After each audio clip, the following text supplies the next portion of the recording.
Welcome back to the kickoff. It's me and the lads today. It's Liverpool versus Newcastle. I've never dreaded a game more, lad. I'm fucking terrified. Honestly, really bad. Since Eddie Howe came in, we've just been like a force. And now we're just pathetic. Is this the worst moment you've had as a Newcastle fan in terms of the last few results?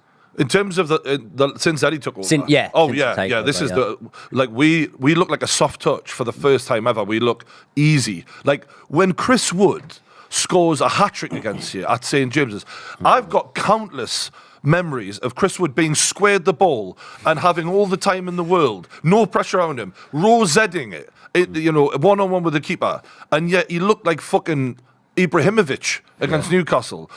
So imagine what Mo Salah is going to do to us at Anfield. That was at Newcastle. Do you know what I mean? Is that more because of your form, or is it because of how Liverpool look right now? Because Liverpool are top of the league and they're doing really well, but I don't think they've been like destroying teams. They don't look like prime Liverpool, weirdly, and they've only lost one game, which kind of begs the question, what happens when they do click? They've not put in one performance yet when I've gone, they're going to win the league. But then no one has. That's the thing. No one's done that. It's a weird league this season where Man City have had their moments, but they haven't gone on one of them runs they usually go on where they just sort of dominate. Arsenal up and down. Obviously, Spurs are in the conversation for a little while, arguably back in it now. Aston Villa. There isn't one team that are running away with this league, and I think this could be a league where someone wins it with 82, 83 points. Today could be the day, though. And that's actually the interesting thing about it from like a purely football fan point of view, if I'm taking the Newcastle hat off of, if Liverpool smash Newcastle, which on form, we're in the bottom three right now, and we're getting 3 put past us by Nottingham Forest, it's very possible that they could smash us today. And if they do, that's a big statement for them when they've only lost one game, and that would put them level on with the most wins and top of the league by 3 points.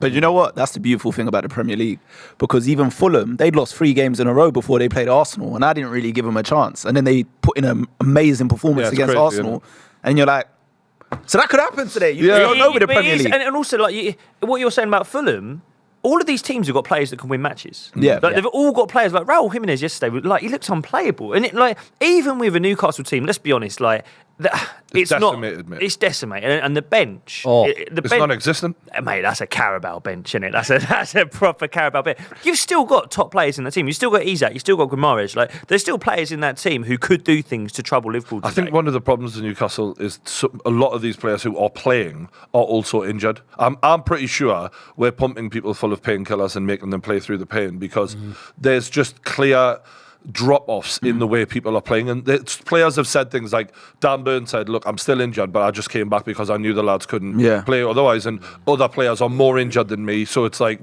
can you do it for the team? And there's a lot of that going on right now, so we're going to see, but I've never been more petrified than today. In terms of the top 5, let's talk about the title race, because it is fucking phenomenal this season. Starting off with Tottenham in 5th on 39 points and only 3 points between them in top. Arsenal on 40, City on 40, Villa 42 and Liverpool 42, could be 45 after today.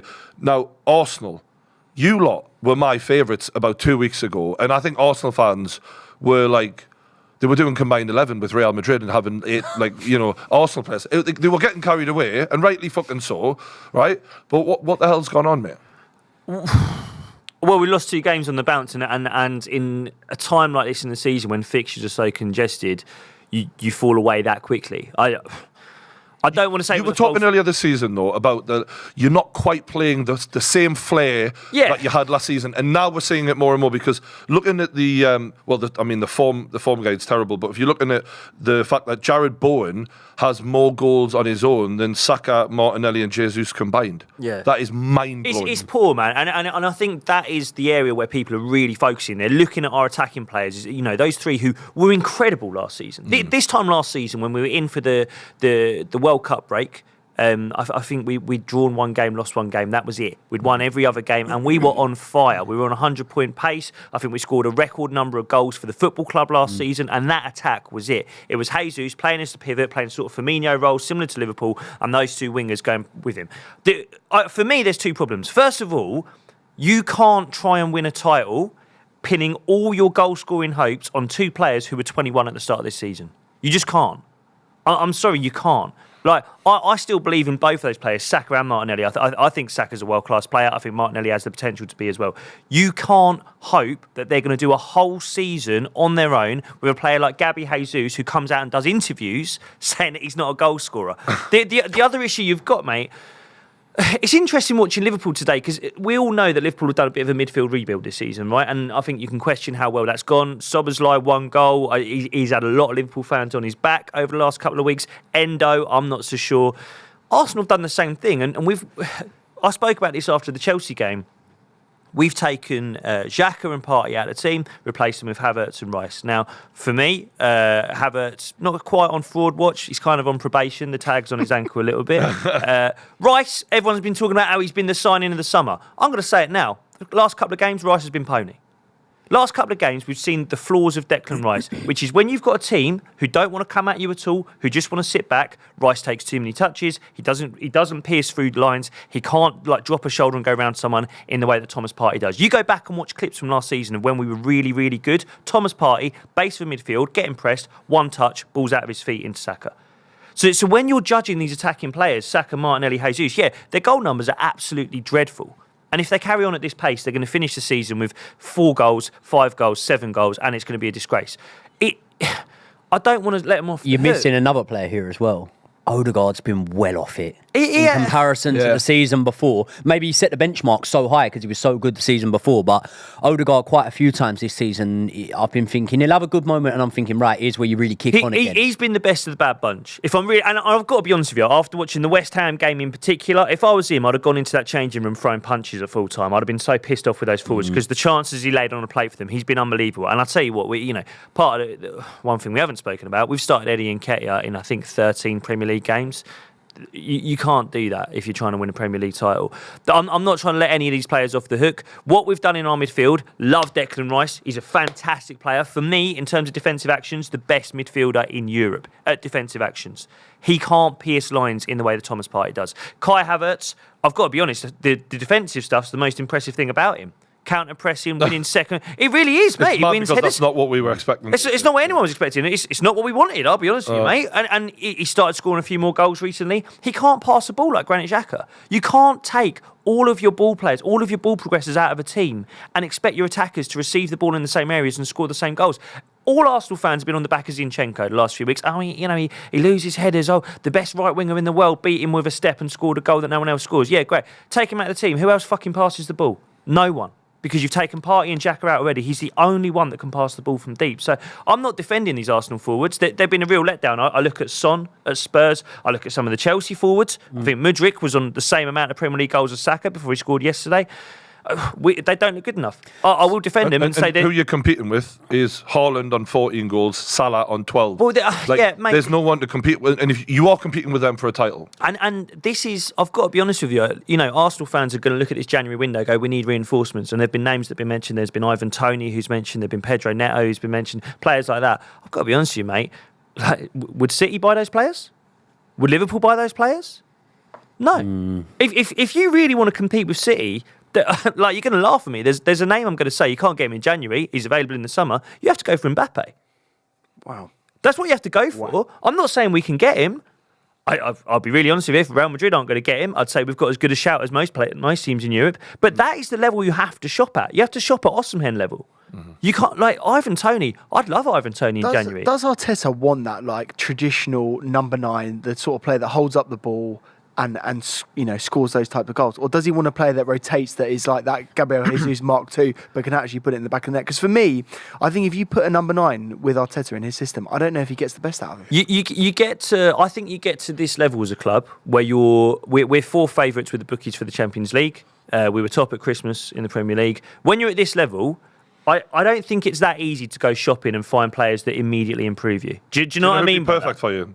And with Newcastle's FFP situation, Isak. Yeah. If you're talking about a ball-playing, clinical striker who actually can receive the ball and can play football just the way Arsenal want him to, he would fit you perfectly. But has he been fit enough this season? Has he turned up enough? Has he been consistent enough? He's got 8 goals in 11 starts. So, in terms of clinically, yes, but yeah, his fitness is a worry for us. I like him as a player, but I guess what I'm trying to say with this is I think you might be right, Josh, that in Arteta's dream world, he would have a centre forward who drops deep, who connects play, who can play a pass. Mate, when you're at this level, you have to take what's out there. Do you know what? But can I just say something? Because me and my friends were having this debate the other day, me and my Arsenal friends. So what we did was, and I know their highlights, but just to refresh our memory, we went and started watching Ivan Toney's highlights.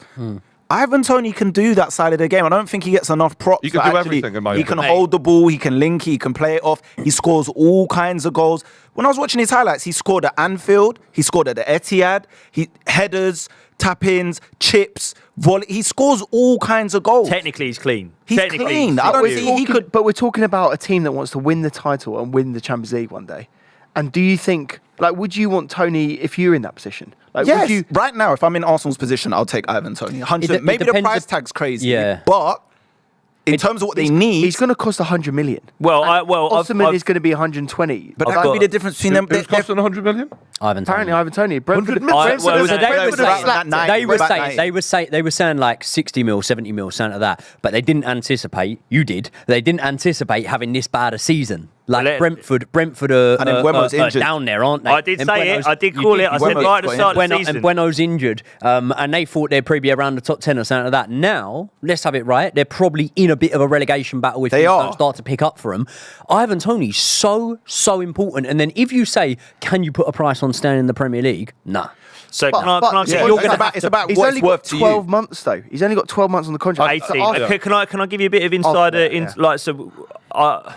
I get my ticket for a staff ticket, so someone who works at the club, blah, blah, blah. The information I've got is what we're trying to do is the same deal we did with David Raya. So we get him on a loan initially, but the basis of that loan, as you say, he's not got much contract left. So the basis of the loan would be he'd have to extend his contract for Brentford to then accept the loan. There'd be no obligation to buy, because what Brentford would want is a short-term loan with a longer contract so that in the summer, they've got a much higher fee. Because if he sticks at Brentford now, doesn't do much, bear in mind he hasn't kicked a football on a pitch in 8 months. If he has a bit of a stinker, he could go for 25, 30 in the summer with 12 months left on a contract. I just think the price tag, obviously we need to take it into account, but I think it's almost irrelevant when, like you said, if it keeps Brentford in the league, they can slap 100 million on it. That's worth 100 million. And for Arsenal, if it wins them the league, if he goes in the second half of the season and gets you between 12 and 15 goals and that wins you the league, that 100 million looks like nothing. Do you know what I mean? It's all down to what it means to you, spending it. But he has to deliver. That's the only thing if you sign him. I've got 3 issues with Ivan Toney. First of all, he doesn't press off the ball. And that if there is one fundamental with Arteta's Arsenal, it's you have to run off the ball. There's a reason that Martinelli, he's been in stinking form the last few weeks. The reason he keeps playing because he runs off the ball. That's my main issue with Toney. The other one, I do worry about the fact he hasn't played football in 8 months. You don't think he'll press if he came to Arsenal and he told him to? This is a once in a lifetime opportunity for someone like Ivan Toney. Where he's from, the route he took to get to where he is. Ivan Toney's on like 20 odd grand a week. Sorry, compared to players at Arsenal, like he's going to get a massive contract now, isn't he? It's all a roll of the dice. This is the thing. Is I hear you, Craig. Like trust me, man. If you're telling me, do you want to quadruple your salary, go somewhere potentially win a league, you're going to do some running off the ball? Yeah, I'm running off the ball. You give it everything. But if he's not done it before, it's a roll of the dice to know whether he'll do it or not. Let's be honest with the guy. He has had behavioural shit in the past. I've watched videos of him on holiday talking about how shit Brentford are. This is. But then also he could have learned from that. He could. All of this he could have learned from. I love the wake up call. Maybe I love the player. The one thing that makes me feel like he may not. Personality, and I actually rate everything of the skills. I don't think this is a form issue. Like you said it right. Like the technique is there. When you see him, was it a Steve Bartlett interview? He's still sort of justifying things. The attitude wasn't. I didn't love the attitude, but I do rate him. I think what you're saying is. Do you know what though? Like when we look back and we think when Man United signed Van Persie. And we knew exactly what it had done. We knew that them signing Van Persie had won them the league before he had even rocked up there and started scoring goals. I don't think that this is a like-for-like situation where you go, well, if Arsenal sign Ivan Toney, they win the league. I've heard people online saying it, but I don't look at it and think, yeah, that's it. There's not many of those though. Even Mbappe isn't that, in my opinion. I think Mbappe isn't the guarantee that people think he would be. But I'm not saying I don't rate him. He's a world-class footballer, but we haven't seen him in the Premier League and all of that. There's a lot of wonder there. I think with Ivan Toney, you're getting a player who walks into the Liverpool team. Do you think so? Yeah. So looking at this Liverpool front three today, Nunes, he's absolutely walking in ahead of Nunes. And even Jota up top. Yeah, like who they playing through the absolutely middle. I'd rather have him than Nunes. I'll tell you what, Liverpool fans, they fucking love Nunes. Like they Yeah, because they ain't got the option of an Ivan Toney yet. I bet you they'd love Ivan Toney if they had the option. Ivan Toney will get you I think he could get you double figures between now and the end of the scores season. a lot of his goals are penalties. Minimum. A lot of his goals are penalties. It's another fear I've got with him. A lot of his total comes from penalties. Do you feel like Arsenal are bottling the title right now? I don't think we ever had a title to bottle this season, to be perfectly honest with you, mate. I think this season's been a bit of a false equivalence in the sense that City haven't had De Bruyne. He's back for the FA Cup tie. Are you worried about the trend that's emerging over the last couple of seasons? Like when Arsenal looked sort of nailed on to get top four, they bottled it a little bit. When they were favourites to get the title at that point, they bottled it a little bit. And I'm not saying they had the title in their grasp after the 18 games or something like that. But there was a point 4 or 5 games ago when you were looking at Arsenal and you were looking at Liverpool. Some people maybe Villa, but you were definitely looking at them two and going, balls in your court. It's there for you. Balls in your court. And then now there's been the capitulation. It started to fall apart and you're sort of looking at it. And maybe I'm wrong. Maybe I don't watch things closely enough to know this. But as someone without a horse in the race, and, you know, by all means without a horse anywhere near the race, I look at that and go, yeah, you have got form for bottling it a little bit when you start to become a favourite. Yeah. Well, okay. I'm not sure we were ever favourites last season to win that title. Even when we were far ahead, I think all of you lot around this table, if I'd have given you 50 quid and gone, do you want to put it on City or Arsenal? I think you'd have all stuck it on City. No, I thought you were winning it last year. I'd have just pocketed Personally, 50. I did. It's debatable. The thing with both of those situations, we're talking about that top four thing and the title, we shouldn't have been top four. That season, we were fighting to get back in the Europa League, not top four. So we overachieved in the first place to then bottle it. Last season, no one was talking about us going on a title race last season. It was about could we get top four after we just bottled it. We then led the Premier League. So if what we're going to do is kind of shoot for the moon and land on the stars a little bit, I don't mind that so much. Do you know what I mean? Because at the end of the day, we are still overachieving. But sorry to put the cosh on it, and I know this is a completely unreal situation where it happened, but Leicester overachieved, but then they still got the job done. Newcastle last season overachieved, but then they still got the job done to be finishing in those top And not only spots. did they do that, but then Arsenal in this summer have gone out and invested, £200+ million on players. So you've gone, you've had that season last year where you've gone so close, nearly done it. And then you've invested again and you still were sort of faltering here. You should be right up there. You've got the wage bill now and you've spent the amount of money to be right up there at the very, very top. And you should be claiming yourselves. And I think a lot of Arsenal fans would disagree with you and say we were absolutely going for the title. I think when you get Rice, you then go, right, okay, we finished second last season. It was sort of in our hands. It was only 5 points. We've gone and got Declan Rice. Now, I'm not saying we weren't going for the title this season. I do think we were competing for the title this season. I think we bought players to compete for titles. I said this on this show, that when you look at the players that we bought over the summer, they all walked into our dressing room with medals around their necks. Kai Havertz got a Champions League medal. Timber won everything at Ajax. Declan Rice has won, kind of a medal. West Ham. European trophy, mate. Yeah, well, yeah. When was the last time you won one? I'm not saying it's fucking spicy today, anyway. You boys know I'm hungover. You're coming off. No, mate.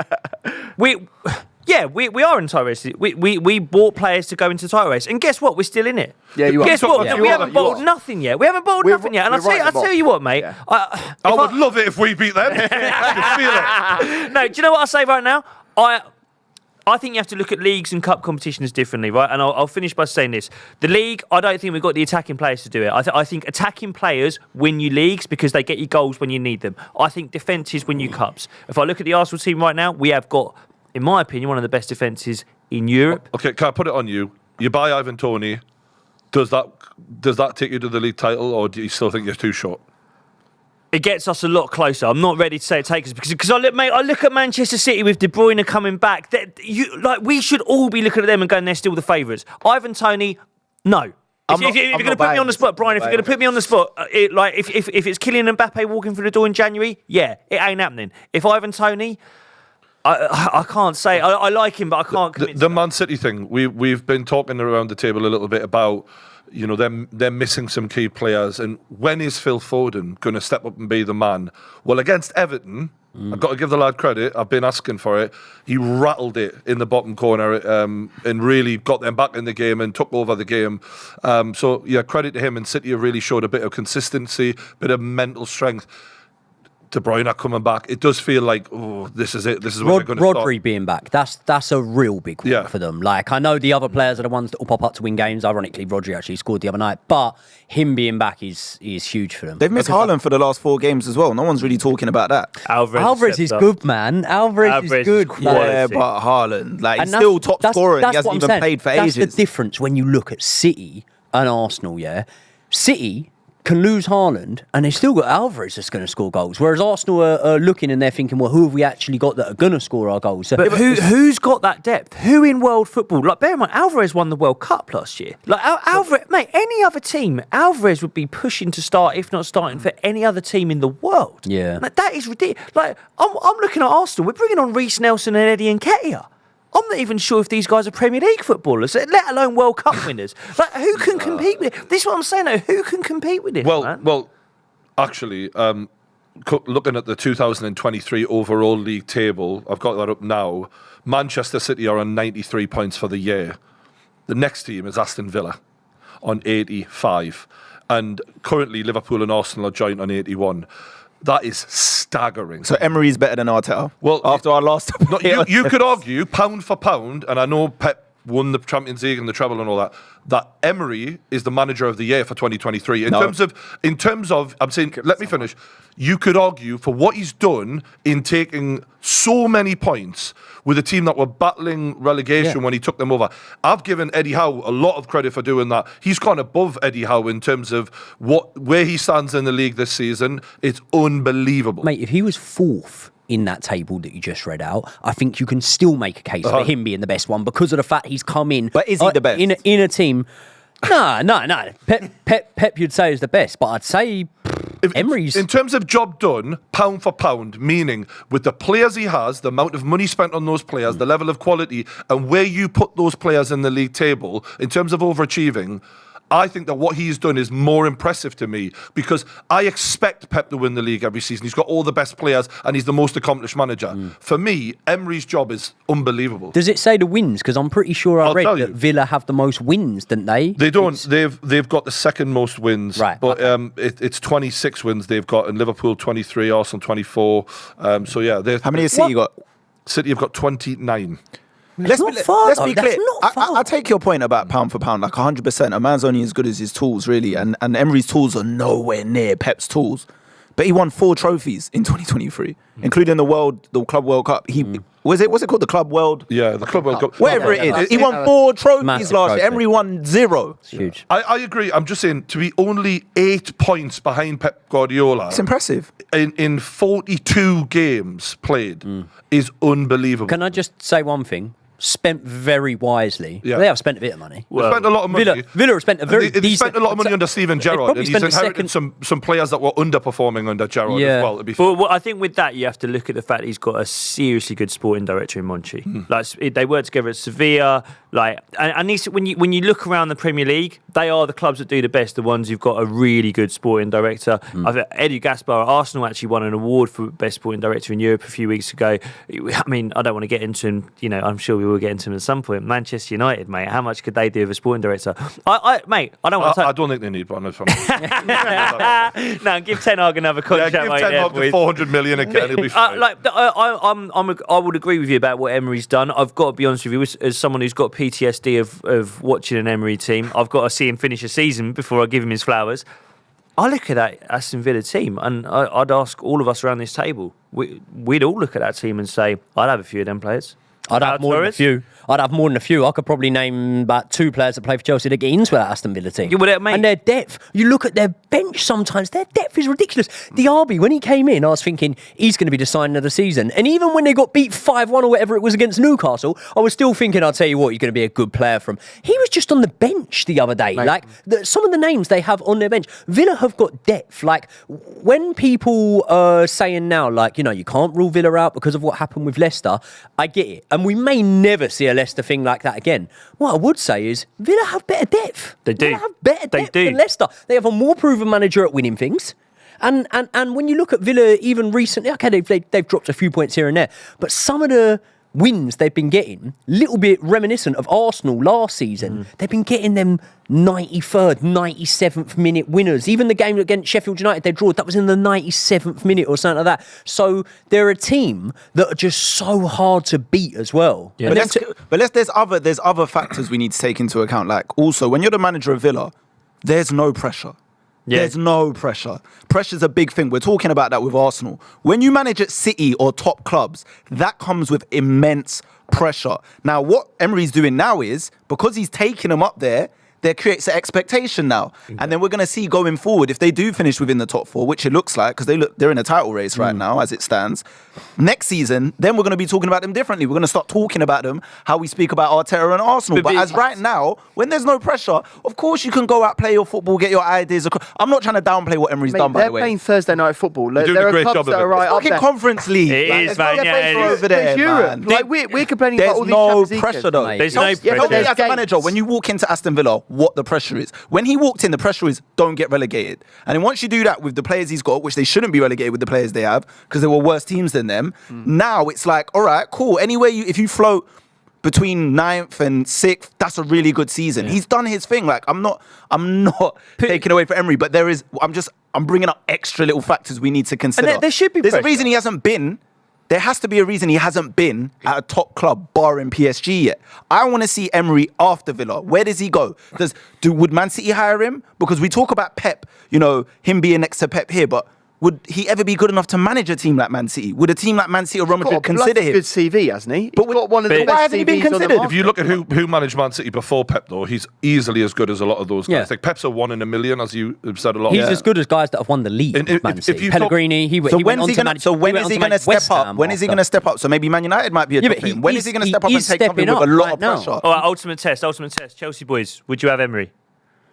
No, I'm Poch. There you go. No, Brian, listen. Brian, If Eddie Poch Howe, did Eddie get Howe fired, leaves then yeah, I'd have Emery. Eddie Howe leaves tomorrow. Would you take Emery? Absolutely. Oh, Really? if Poch Why leaves not? tomorrow, Of course if he Poch would. leaves tomorrow, of course I'd take The man's Emery. got 85 points in a year with Aston Villa, and only Pep has more. He is showing right now just how good he is. And like even in the form table, we're talking about pressure right now. We're getting to a bit more of a pressure part of the season. This is where Arsenal have dropped a few points. Like clearly the pressure is getting to Arsenal. We're talking about pressure. Aston Villa are 2nd in the form table. Do you want to know where the other competitors are? Liverpool are 6th, City are 7th, Chelsea are 10th, Arsenal are 12th, Man United are 13th. Like Villa aren't showing signs of I'd say- and they 2-0 up at Old Trafford, and they bottled it. They shit the bed. Do you know what it is? Against Man United. This is who are coming dead. from me. Yeah, but Nobody that likes to was hate on fake. Man United more than me. Man United played fucking good in that game, actually. I've got to say. It was one of 2 games all season where Man United actually played well. Yeah, but if Villa play at their level and Man United play at their level this Well, season, Villa beat them. No, but you're saying that because of what we've seen. But actually, if we're talking about match winners and a lot of the money spent in Man United, if Man United had a decent manager, we'd see a lot more of that, in my opinion. But that's a whole. So we're not going to call that a wobble then? Well, yeah, it's 2-0 up and losing 3-2. It's impressive to then go and win the next game. But after Pep Guardiola something like dropped that points happens. against Crystal Palace, man. Like Yeah. that sometimes just happens, right? And I'm actually not trying to dig you out here, but I will use Tottenham as the example. When Spurs finally come to the end of that winning streak sort of thing, Yeah. it was like 4 losses out of 4 or something like that. So listen, Villa have to go and win more matches, but for Villa to then lose that match and then come back and win, I think it's quite... You're bringing me on to my next point. Speaking of Spurs, though, they're 4th in the form table, Yeah. and they're having a resurgence. Yeah. Are you a believer again? Do you feel like it's turning back after that wobble? So I thought about this on the way here, 'cause I felt like this might come up. I haven't been convinced with our performances, though. I'll be real. The points, I'll take them all day, every day of the week. Bournemouth's a good win. Yeah, man. and We talk Everton, about even form, They Everton. were top of that form table, weren't they? No, even when we played Everton, they were on form. Like we've taken points off some good teams that are in a good vein of form, but the performances for me, and to be honest, I'm expecting it. We got loads of injuries, everyone in the title suspensions. race is saying the same thing right now? Like Arsenal fans, Liverpool fans, I'm hearing the same thing from City fans. Performances, and we said this at the start, no one's staking that claim yet. But do you know what the difference is, though? And this is where I could just, flex a little bit. Villa, and this is what I was going to say, and Arsenal haven't had that many injuries. They've actually had a lot of rubber. You're going to say Timber and Partey, cool. In your starting 11, you haven't had key injuries to your spine. Rice has been there, Odegaard's been there, Saliba's been there, Gabriel's been there. Odegaard's not been there. Odegaard got injured. What, 3 weeks max? He missed 4 games. 4? He Was it missed 4? 4 games. Odegaard's played 17 in the Prem. He's played 17 in the Prem. You've only played 20 games. That's not an injury. We've lost. It's an injury, but you know what I'm saying. We've lost Van der Ven, Romero, Maddison. Basuma's been suspended twice. Like we've lost all kinds of players all over the pitch. Villa, have Villa even had any considerable injuries? Ollie Watkins plays every minute of every game for Villa. Like, have they had considerable injuries? Tyrone Mings. Oh, yeah, but they got Pau Torres. They got we've got 10 first player injuries right now. Newcastle have had, like you said, been decimated. Mate, they're playing in Europe on Thursday nights. You're sat at home with your feet up. But all I'm saying is we've had our injuries, and so this leads back to my point, right? We haven't been playing that well, but I empathise and I understand it, and I have to move with a bit of logic because we've got so many key players missing. But it just leads me to believe if we're 3 points off the top with all these injuries, and before we had them, we were top of the league. Where would we be if we had Van der Ven, Manderson, all of these players? So you're saying, like Villa have had. What you're saying, mate, is that Spurs are title challengers? If they stay fit. Right now, we're in a title race. Right now. Well, we are. I've waited 20 games for this. I don't know, but I don't think we're going to win for it. But I don't think We've got him. Yeah, but you asked me when he asked me when it was 10 games. It's now January. Clip it up. We've been asking you for about 5 games. What did I say? You actually said after Christmas, if you're still up there, then you're in the title race. And now you finally admitted that. I love it. Yeah, but if Arsenal are 1 point above us and they're in the title race, how are we not in the title race? Of course we're in the title race. You were in the title race 10 games ago. But we're not going to win the title. I worry for Spurs and Liverpool because of that Asian Cup, African Cup of Nations. I can't think, but I feel like Arsenal and Man City aren't going to be as affected as badly. No, but they're not. Is Partey still injured? Well, he's not going. He's not going. He's not going. Yeah, but that's what I'm asking. Mate, is Tomiyasu playing in it? Or Tomiyasu's going to go to the Asian Cup. Yeah, we'll lose Tomiyasu. He doesn't play all the time. Yeah. Chelsea have got Nicholas Jackson going. We're going to be absolutely fucked. We are. I don't know what we're going to do. We've lost our 2 midfielders, Basuma and Sarr to that. Son's going, and who's our top scorer. We've got injuries, in Maddison and Van der Ven. Like we're juggling right now, but we're still there somehow. So do you know what, Brian? I'm happy. I can't complain. Like I think, do you know what this shows to me? That Ange is a fantastic manager. Yeah. That's what this shows me. I agree. Yeah, that's all it shows me. I've rated him all season for sure. Very good. Should we go around the table and say who we think are going to win the league then? Right, I'll start because I've asked the question. I honestly do think that Liverpool will end up winning it this year. I don't think City will come back. I don't think they'll do it. I don't think De Bruyne will be fit enough. Like I just think they've got some weaknesses in their team. So I reckon Liverpool will do it. I'm going to go, and you know where I'm going to go, because everyone seems to think I support them on the slide. Manchester City, I just think we ain't even seen the best of City yet. I feel like a lot of these other teams, maybe not Liverpool, they've still got other heights to hit, but a lot of these other teams are playing out their skin to an extent. City have been in like second, third gear this season. They could still click. And if they win their game in hand, how many points are they off the top? 1 point? Yeah. 1 or 2? Depending on tonight, they could go top with that game. Yeah, they could. Yeah. City if Liverpool lose, they'll be 1 point clear. City for me, easy. I think. I think if either Arsenal or Liverpool were to win this league this season, we'd have had to put some runs together at this point. We'd have had to create distance between us and them now. Now that they've got De Bruyne coming back, Haaland coming back, Alvarez back on form, Foden finding form, it's just too much quality. If it's not going to be City, it's going to be Liverpool for me. I think, do you know what? I think I'm just going to have to go City. But if it's not going to be City, it's going to be Liverpool. And purely on the fact that I do define this era as Klopp and Pep. And I just think for it to be, 6-1, 7-1, something like that is ridiculous. I think Klopp has got to get another one in there. And I think because of the fact they are still there or thereabouts. But again, we keep talking about the African Cup of Nations. Salah's going to be a massive miss. Yeah, but it's 2 games, isn't it? Like we're looking at it. We're looking at it now. Like there's loads. January's quiet. It's all FA Cup. It could be a lot more. I think it could be 3. I don't know if Egypt got to the final of the last one, didn't they? Was that the last one? Yeah, they did. Yeah, but like, it's And not also- like also it's we're not- 5-6 games. We're not really accounting for injuries that much. Like, obviously we can't because we can't predict if players will get injured, but we can assume players will get injured. And it's like City are way more well-equipped than other teams for injuries. They'll still be fine because they He still was saying sort they of got a were weaker fine. But squad. Kevin De Bruyne, I'm not sure. Like, he looks a bit different. That's one thing. But like coming back from that injury, like it's quite a bad injury. He is 31 or something like that now. He's slightly older, I think, 32.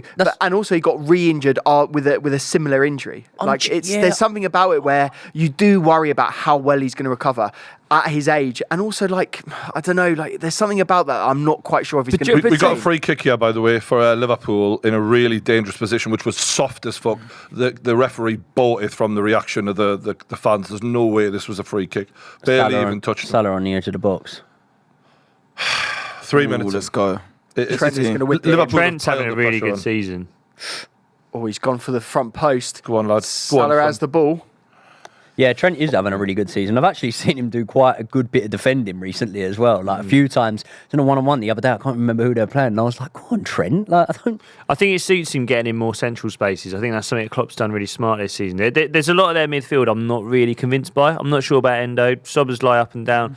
I think he's been their best player this season. I'm gonna stick with Arsenal actually, just because like I've backed them for a while, and I've seen a few things about Man City that I'm just like, you know what, I don't want to flip flop now because it's tempting to flip flop because every single other week teams are dropping points left, right, and centre, and I think it's not going to be.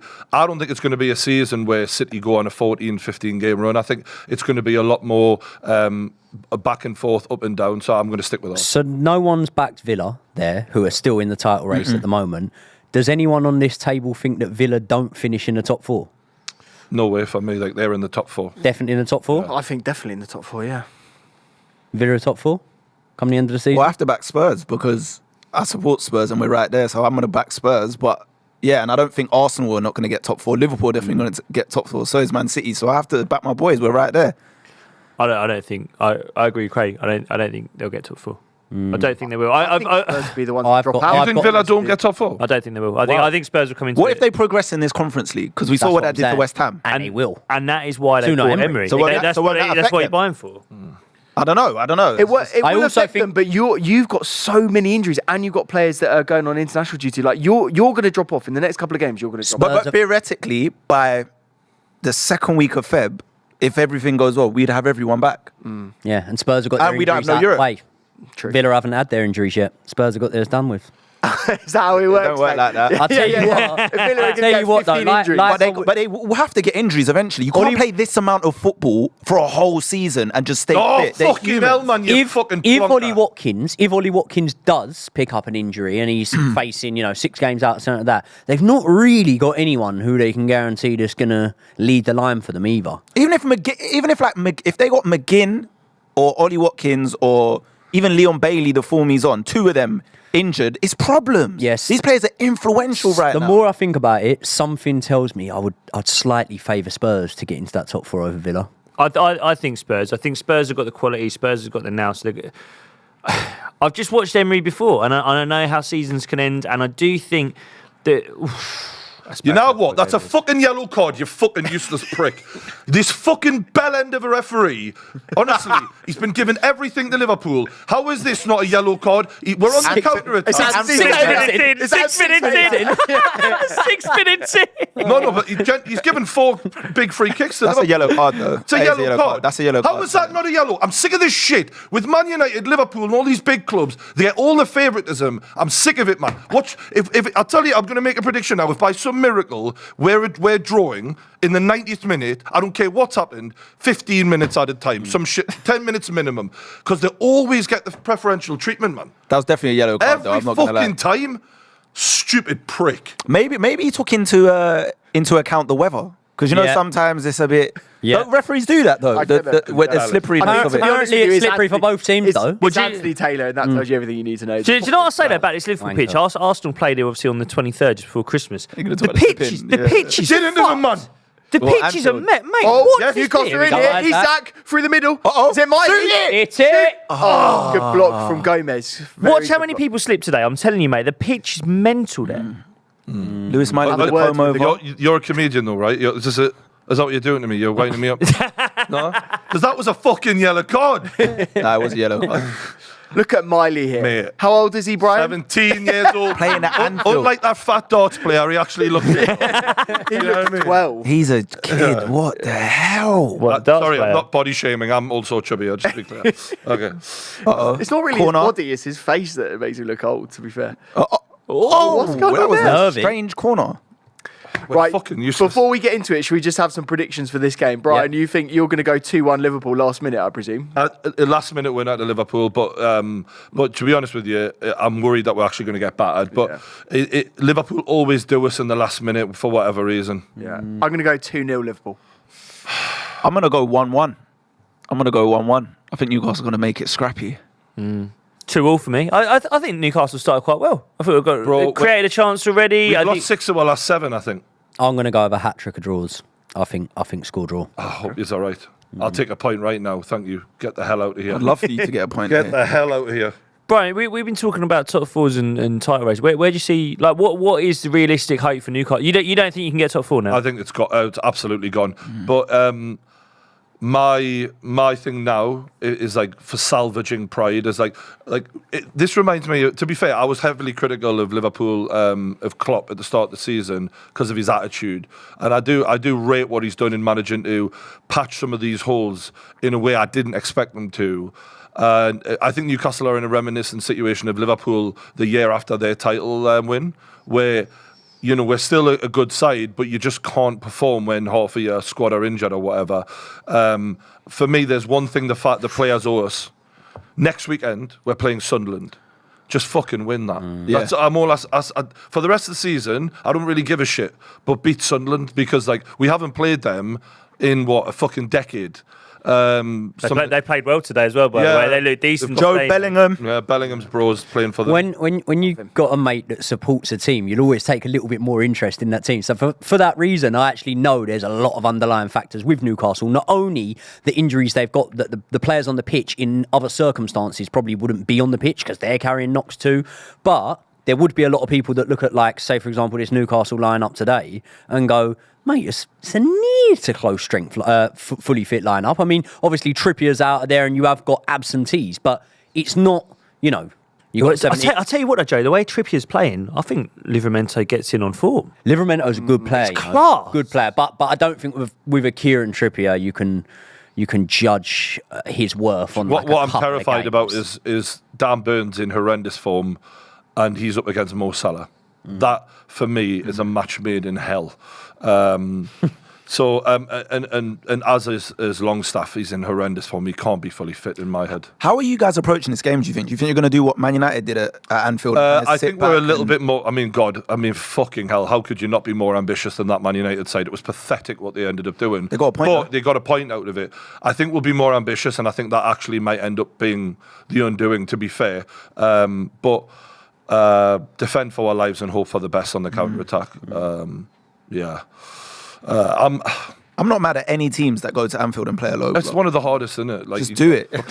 You know what shows like Newcastle's current sort of fitness and everything at the moment is say Bruno does. Here we go, Liverpool in the attack. Oh, wow, that was a great pass from Salah. Shot in from Jones. Jones in the edge area. It's peppering. Fuck me.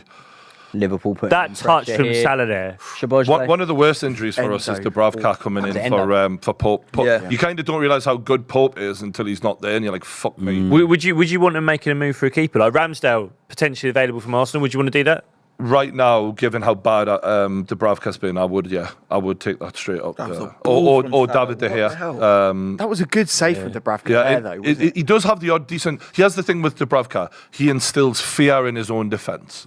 They don't trust him, so he can't save the odd shot, but his defence. That they're petrified. It's a kind of Onana level of fear that he puts into the lads. And that was 2 really poor moments by Nunez there, by the way, as well. The pass to Salah was miles behind him. Salah does really well to flick it back into great pass by Mate, Salah. I think we're going to look back at that chance at the end of the game and go, that was a huge shot. You know How's what? it not finished? One of the few things that gives me hope about this game, and it's not really anything to do with the form, because obviously I'd be a nutcase to believe otherwise, but a lot of these big teams at the top are struggling with the pressure.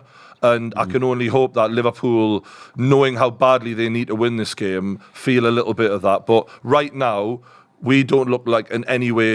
How was that a competitive? We say about no team has really made that statement right yet to say, right, we're going to go on and be the favourites for this title. Liverpool could do it today. Yeah, that's Liverpool could do it. So the pressure's going to be big time on them. By the way, you called that there, Craig. That is a proper Anfield on the referee's back foul there. Joe Linton. You didn't see that. You didn't see it. You would have lost your head. He just nudges. He just nudges Trent out of the way and they just blow up. I'm completely used to it. No, I absolutely seen that. But I'm used to this little fucking twat of a referee. He's going to give everything their way unless it's absolutely undeniably for us. And even then, he'll still not give it at times. Like it's a joke, mate. And this is the kind of why I started disliking Klopp. Is like, mate, so much goes his way and he still has the fucking cheek to fucking moan. That's what my dad says. My dad said he just complains. Like, he used to love Klopp. I literally once did a video called like put some respect on Jurgen Klopp's name. The whole Liverpool fan base were like, oh, fair play, you know, because this was when they hadn't won the league and they I think they'd gone out of the Champions League in the semis or something like that.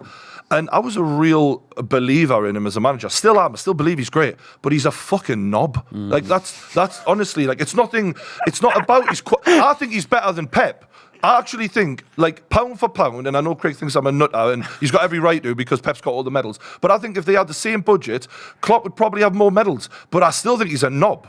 Like, he's such a whinge. The way he went on with that reporter the other week, like, just because of the early kickoff thing, you don't have any right. That was a Do you know bit what? like... Do that to me, you fucking prick. Do that to me.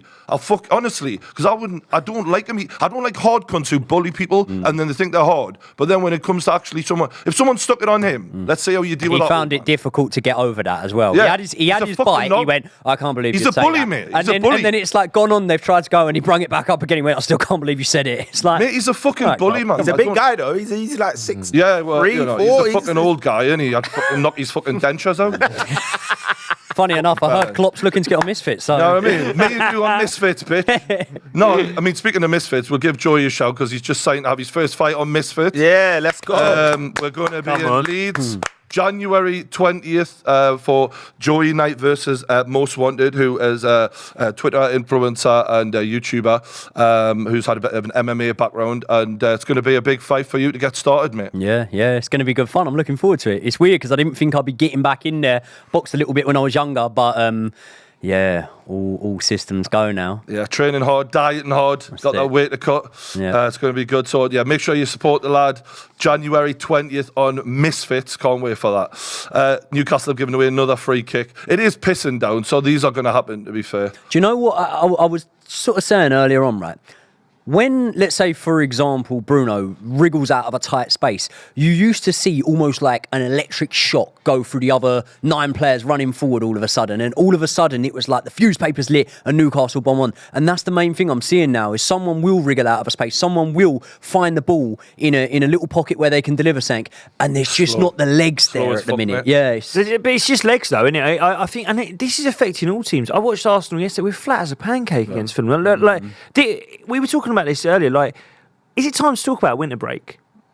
Are we sort of technically having one? Well, it's sort of FA Cup and weekend next weekend, and then there's a Carabao I think it's Cup, time to cut this fucking 10 to 15 minutes at a time at the end of every game, man. Mate, it's bullshit. It's mental. It's absolutely ridiculous. It's getting crazy. What's the solution though to stop? Because the time wasting thing really annoyed me at the end of last season. I understand that, but do you prefer having like all of these injuries? Like it's one or the other. Like we're still going to get time wasting, and when you get players playing 100 minutes of football, that level of fatigue, like whenever anyone trains in any sport, like when you're in fatigue, that's when all the injuries are occurring. And for me, it's no coincidence that this season is the record amount of injuries I've seen, and we're playing 100 minutes of football. Would no one favour going the American style and just stopping the clock? Because I know you can still time waste, like the keeper can go down and hold on to the ball. What is the difference? Like that's kind of the same thing. Is it not? Like basically you're stopping the clock, you still get that time played. If you think about it, the data last season was like 50 minutes in yeah, but play. I don't think they correlate or calculate the amount of added time correctly. If you stop the clock, it might even be even more. But the point is once you start running from minute 1, he's offside. Surely offside. 1-0. Louis Diaz has just scored a goal. Fucking hell, man. Darwin looked like it was tight. It looked like it was close. So I'm sure they're going to have a look at this. But it's literally gone through the middle of your defence there. 0-0 still on the thing, top left. Yeah, He's look, off. offside. He's Yeah, off. yeah. It looks That's a offside. big warning sign, though, for that Newcastle defence. How do they give him that much Split. space? He was way. I mean, it's well off. He's way It was off, well off. I tell you what, Dan Burns doing his best, this big stupid prick. Yeah. You fucking docile prick. What you doing, you fucking big horse? Great finish, though. You fucking divvy. I think the solution in terms of what we were talking about, in terms of like the extra time and stuff, is just allowing teams to have bigger squads. Like if you want time wasting to not be a thing, you have to allow the system that we're doing now to be in place. I don't think they're going to repeal that. I think you have to allow teams to See what I mean? Look how Play close VAR Dan Burn is. That's You still fucking idiot. Your offside. line's a metre behind Offside, you, you it's big offside. bloody plonker. What are they looking at here? Fucking still fucking... This is everything wrong with Pissed VAR, up in 'cause you. we all Yes, know this it's prick. offside. We all know. Weird one. But you know what? I think there's little things they can do though, like, and I know some people are going to be against it, but just even this putting the flag up late and waiting Yes. until the phase Yeah. ended, because I've seen players get injured still trying to put in challenges, running like busting a gut to get back off, and then the phase of play ends like 15 seconds after.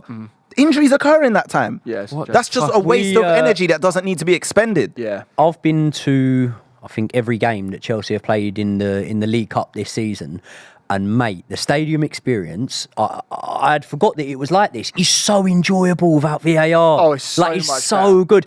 So much better. And just like before Well, how people long is this taking? Because you said it was offside about half It's off. an hour It's ago. off now, yeah. You know, like when you talk about VR, it's taking forever. But who's that? Like, who does that help? If we're sat here, we can see it. Everyone in the stadium can see it. You can see the players kind of know it was offside. Yeah, but you know why this is happening? Because your manager and Klopp and people like that crying to officials about decisions. So now they're making sure, like, oh, they're saying sorry. It's a disgrace. I have to say, like, going to It's the a stadiums, disgrace. it isn't the same What a anymore tap. about celebrating goals. Like, when you go to a stadium, I remember there were moments, last minute goal goes in, there's no flag, you just enjoy it. Yeah. So, Oh, my what my he has, word. Oh, he's been has he taken pointed down in there? the box. He's pointed to it. Andy Taylor hits the spot. a penalty. Penalty Look to at him. Liverpool. Get your fucking rocks off, ref. Enjoy it. Go on. You've been dying to give that since the fucking kickoff. You fucking prick. Absolute. Look at him. Giving it all of this, man. He in Panto. You fucking Wally. Well, don't worry, VAR is going to have a good look at this. I'm sure we'll waste another 3 or 4 minutes waiting to see. The skill here was crazy, though. Do you know what? He doesn't touch him. It's- I don't think That's not a pen. I don't That think is It was never a a very pen. light touch. Oh, Very, let's see very this light. angle. Let's see this angle. Yeah, he's brushed his foot. He doesn't deserve to go If down the there. Nkunku one the other day wasn't a penalty, that's not a Yeah. penalty. That is soft as So shit. mate. is this a clear and obvious error? That's the key decision that they need to Yeah, make. yeah, but we keep going back to that and going, is it clear and obvious? Is it clear and obvious? Why are we following the rules if they're not? Yeah. Because every decision we've seen this season when it's gone to VAR, it doesn't need to have been clear and obvious. So we're sticking to the rules, but these fucking idiots that are like tasked with getting it right aren't doing that. Yeah. Chat, I want to know, what do you think? Is that a penalty or not? Let us know, and we will read out the result. What do you reckon? I think they'll give it. I think they'll What do give you- it. what do you 'Cause there think was a it time- is? What do you 'cause think because it the is? VAR, because what will happen is the VAR will slow it down to basically a still, and the still will show contact on What do leg you on leg. think it is? Just tell me what the VR. I don't. What I do you don't think. it I was? wouldn't have personally given that as a pen. I think it's I way don't- too soft. I don't want that to be a penalty. I don't want it to be because when I looked at that back, I don't think the contact that was made is the He's reason they already didn't away score from a goal. it. He's It's left- not the he's reason they didn't overhit it score and a the goal. ball's gone past the We, man. So- we had a situation against Crystal Palace the other night, and Nkunku goes for on goal. The trailing leg taps minimal, just like that, yeah, I taps, remember. and it didn't get given as a penalty. And at the end of it, I was like, maybe because we won the game, but I was like, yeah, sort of fair enough. So because of that, I'm going to say no. I don't think it was a penalty. If they're the rules, if they're the standards, and we're trying to find consistency. Penalties change games. It's going to completely change the game, though. It's going to change how Newcastle have to approach this game. Mate, this And if it's- referee from the kickoff was desperate to give some shit like this. I just don't- We never had a chance, man. The It penalty's was never been going to be given. fair. It was Most- never going to be fair. Mo Salah is about to take it. 65% of the chat think it was a penalty. Mo Salah's hairline So- changed. Yeah, I was thinking that. Oh, Dave! Follow up. Salah's. Oh, Get in! Bravka's rubbish. Yes! Yes, you fucking bastards! Come on! You absolute losers! Salah's hairline's tell not you getting what, any though. better after that. That was a bad. elephant in the room. That Get your was dick a out again, fucking Salah! Get your awful dick out penalty. again, son! Yeah. Yes! Is What it a was safe? that? Is it a safe time? Because I didn't want to say it. Is it a safe time to say that I actually thought it was a pen though? Do you think it would? Do you think it would? I did, yeah, because you know what it is? If when you lunge and you don't play the ball, You lunge like that and you don't play the ball and you make contact. Even if it's minimal, you're just giving a ref a decision to make. I think it's a foul anywhere else. You're not explaining why you think it was a penalty when saying that, though. Yeah, that's what I think it is. Because he didn't play the ball. You said... Because he touched him and didn't play the ball. Yeah, but was it enough to bring him down, in your opinion? Honestly. Nah. Craig, do you want that to be a penalty? I don't want it to be a penalty. I don't want that to be a penalty, but I can see why it is a penalty. Does that make sense? Yeah, I hear. Yeah, with the rules It as just they felt are. desperate. Yeah. He just like I've got to say, that penalty from Salah was awful. it was terrible. When Salah stepped up to take the penalty, I think only Cole Palmer is the player in the league that I'd fancy more at that moment in time. He hit it down the middle, straight at the goalkeeper, in the worst possible... Yeah. We're going to lose 5-0 at this rate. Can we get the fucking ball away? Christ on a... The way he hit that penalty, the way he hit that penalty. Have you ever played heads and volleys? Yes. Mate, you know bum slaps? Yeah. That looked like bum slaps, didn't it? Straight down the middle, fucking hard as he can whack it. It was a bad penalty. It wasn't even that hard, to be honest with you. It wasn't even that hard. Oh, God. Newcastle have got to wake up, though, man, because that's what, twice in 2 minutes that you just slice through. Mate, we're fucked, man. We're fucking getting hammered here, man. Like, honestly, this is just waiting to happen. There has been a bit of justice there, because that was a soft pen. Yeah. What I think Liverpool do that's quite... Justice would be us getting a soft pen. Well, where Liverpool differ to like City and Arsenal a lot. City and Arsenal really want to dominate the game, really want to dominate territory, and they want to get their defensive line onto the halfway line and just compress the game so much. What I like that Liverpool do, and I will give Klopp credit for this, he lets his defence drop a bit just to stretch the game out. And that's how they're cutting through you all the time, because it's not like you've got your midfield 2 yards in front of your defence just stopping things happening. Look at this. Yeah, you're having to go out and chase, and it means that when they do get through, it's their attackers versus your defenders, and they're just running through you. Tell you what, there's a lot of this game to play, right? But if Liverpool fail to beat Newcastle here, right? A Newcastle that, let's have it right, they're a good team, but they are on the ropes, right? They fail to beat Man United here. They're not the team that are going to go on and win a title if you're not beating those sort of guys at Anfield. They've got Joey. They've lost one game in the entire season, and it was to Spurs, where they were, Craig, robbed. No, they deserve to lose. They were robbed of a goal. They weren't robbed of the result. What do you mean? Even when they scored that goal, they had 10 men. They still could have lost. I actually think Trent might have actually been the worst miss, potentially. I don't know. To not even to be able to hit the target. It's the second time he's had a chance to go like that. Over the bar. Oh, my God. Yeah. Do you not think it's weird, yeah? You know the sort of meme, is it? The picture that's going round saying, how did Declan Rice stop this goal going in? The Liverpool against Arsenal. He didn't stop that goal. He didn't stop that goal. Never let the truth get in the way of a good story. Do you know what I mean? Declan Rice didn't stop that going in. Trent hit the bar with it. Never let the truth get in the way of a good meme. Hell. God almighty, this is horrendous, lads. This is absolutely horrible. Brian, do you want Newcastle to start playing like United now and just bunker down and stop this happening? Mate, I think that's what they think they're doing. We're just not good at defending right now. Oh my God. Can I just say, 26 minutes gone, they've had 10 shots, Liverpool. It's crazy. I fucking hate it. Hate it. Hate playing Liverpool, hate playing Everton. Just keep us the fuck out of that place. Horrible. They're just hard to play against, all of them. We got beat 3-1. Was it 3-0? Ball in the box, Canate with the header. Right, another is that corner? us? We got Goal kick. Fucking hell, the ref's giving us something unbelievable. Amazing. Wow. It's been a good game so far, though. Really good game. It's been entertaining. Fucking for you, I tell you. It's horrible. Oh, God, this is awful. I've never seen Brian this stressed before. Even if you get to the 30-minute mark at 0-0, is that's an achievement right now in itself. The way they've been all over. You know, if someone said you can script how you want to win this, 0-0, 93rd minute, and then smash and grab, smash and grab. Yeah, no, you want a soft I'd want someone to just knee slide right in front of Jurgen Klopp as well. Anthony Gordon, the Evertonian. I imagine that's what I'd want. That's the script. I've got to give you credit, Brian. It's not the sort of credit you're going to want to get, but quite a while ago, you were sort of speaking about Newcastle and how things were looking like they were spiralling a little bit. And I kept thinking, you're off your nut, mate. Newcastle are really good. You're just going for a little patch. But now it's like, last sort of 10 weeks have been really hard. Well, the legs have got, here's the thing. We're a team that wants to outrun other teams, right? And when the legs have gone, we're left with technique. And unfortunately, half of this lot, fucking Steve Bruce brought them through, didn't he? Look at that. What was that? You fucking big idiot. You absolute clown. Bruno Guimaraes is. Oh He's no! got some Oh pace. no! San fucking burn. The big Bruno. Even that, careful, even careful. that. Yellow. no. Yellow. It's a yellow. Mate, Oh, that's a yellow. He though. was never There's a getting yellow. Apparently, yeah. that's Bruno's biggest Achilles heel is his fucking head. He loses his nut and he makes those stupid. That is a stupid challenge. But what happened? pulled out, though. He What did happened? pull out, you know. Before the challenge went in, every single one of us went, "Oh!" He pulled out. We though. could see it He happening. He did pull out there. That actually, he didn't. Like the slide at the start of the game was actually more contact than that, and he didn't give a yellow card for that. I'm not surprised. Fucking home, honestly. All for the home team. You know, that's another thing that we factor in when we're talking about all these added minutes. All the fucking yellow card suspensions. All of these yellow card suspensions because we're playing so many more minutes. Like, It's I'm just also, looking at they've Bruno's. been harsher this year, haven't they? They've changed it, the didn't rules. it? Yeah, Oh, they, mate. yeah. There's What been a was lot it? more things. There's like a lot more for dissent and stuff like that. Kicking the Yeah. ball away. We've never spoke Well, about stop referees it as then. much. That's We've like never school had more teachers now. conversation. How frustrating is it when like our team are constantly getting bookings for dissent? It's just like, just stop it. I know they're incompetent, a lot of these referees, and it's hard, but it's like. Yeah, but it's also the players, like, just you're going to get a yellow card if you kick the ball away or if you say anything to the ref. So just shut your mouth and play the game. Do you know what I mean? Like, it's not that difficult.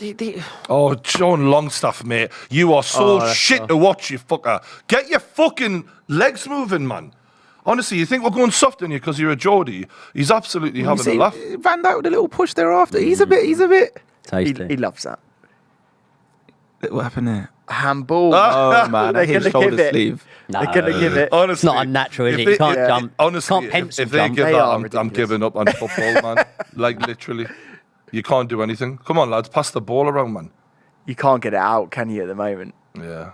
You're So, plugged in. is that definitive Newcastle can't spend in January? It doesn't look good, mate. I think we're looking at a loan deal as our maximum ability for Calvin Phillips. And this is the thing is like, this is all due to the City and Chelsea thing where FFP are now just closing in on everything we're doing.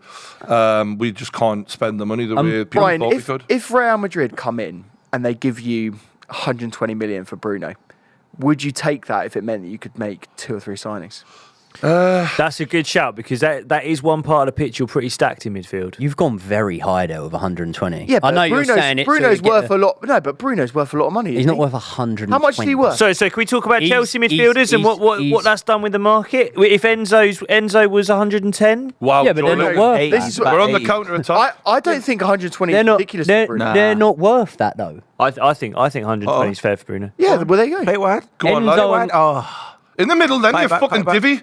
Yeah, I don't that's think it, he's. that's I it. don't think he's worth far off, but I'd say 80. No one With it. So we're 80. talking about what's Bruno worth. I say about Bear in 80. mind, bear in mind And- there's and gonna if be- he's no, moving. but bear in mind there's going to be a bit of a bidding war. Like there'll be a lot of teams there Go on. for Bruno. Here we No, go. what? Here we go. Here we go. Fucking hell, man. Is he He was offside? offside, definitely. Yeah. I think he's better than Enzo and Caicedo, and they're going for 100. Yeah, but okay. then can you really use that as the benchmark? I think No, teams no, do, mate. No, I but think come on, teams come do. on. I think the reason. 120 million. Okay, well then you 100 could go about Haaland. Haaland went for like 56 or something. Then How much did you pay for him? How much did you pay for Bruno? 35. I'd say about. I'd say 85? 80, yeah, 80 between 80 and 90. I mean, to be million. honest with you, And I it really rate depends. It depends where you're selling him. If you're selling him to Europe, it will be 70, 80. If you can get Man City, Arsenal involved in a bidding war, it will go over 100. Like the problem is the teams on the continent don't have the money to do these stupid deals that are, Chelsea have done. Never before. If Bruno 120 goes though, on the not market, 120. if Bruno goes on the market, there will be a bidding war.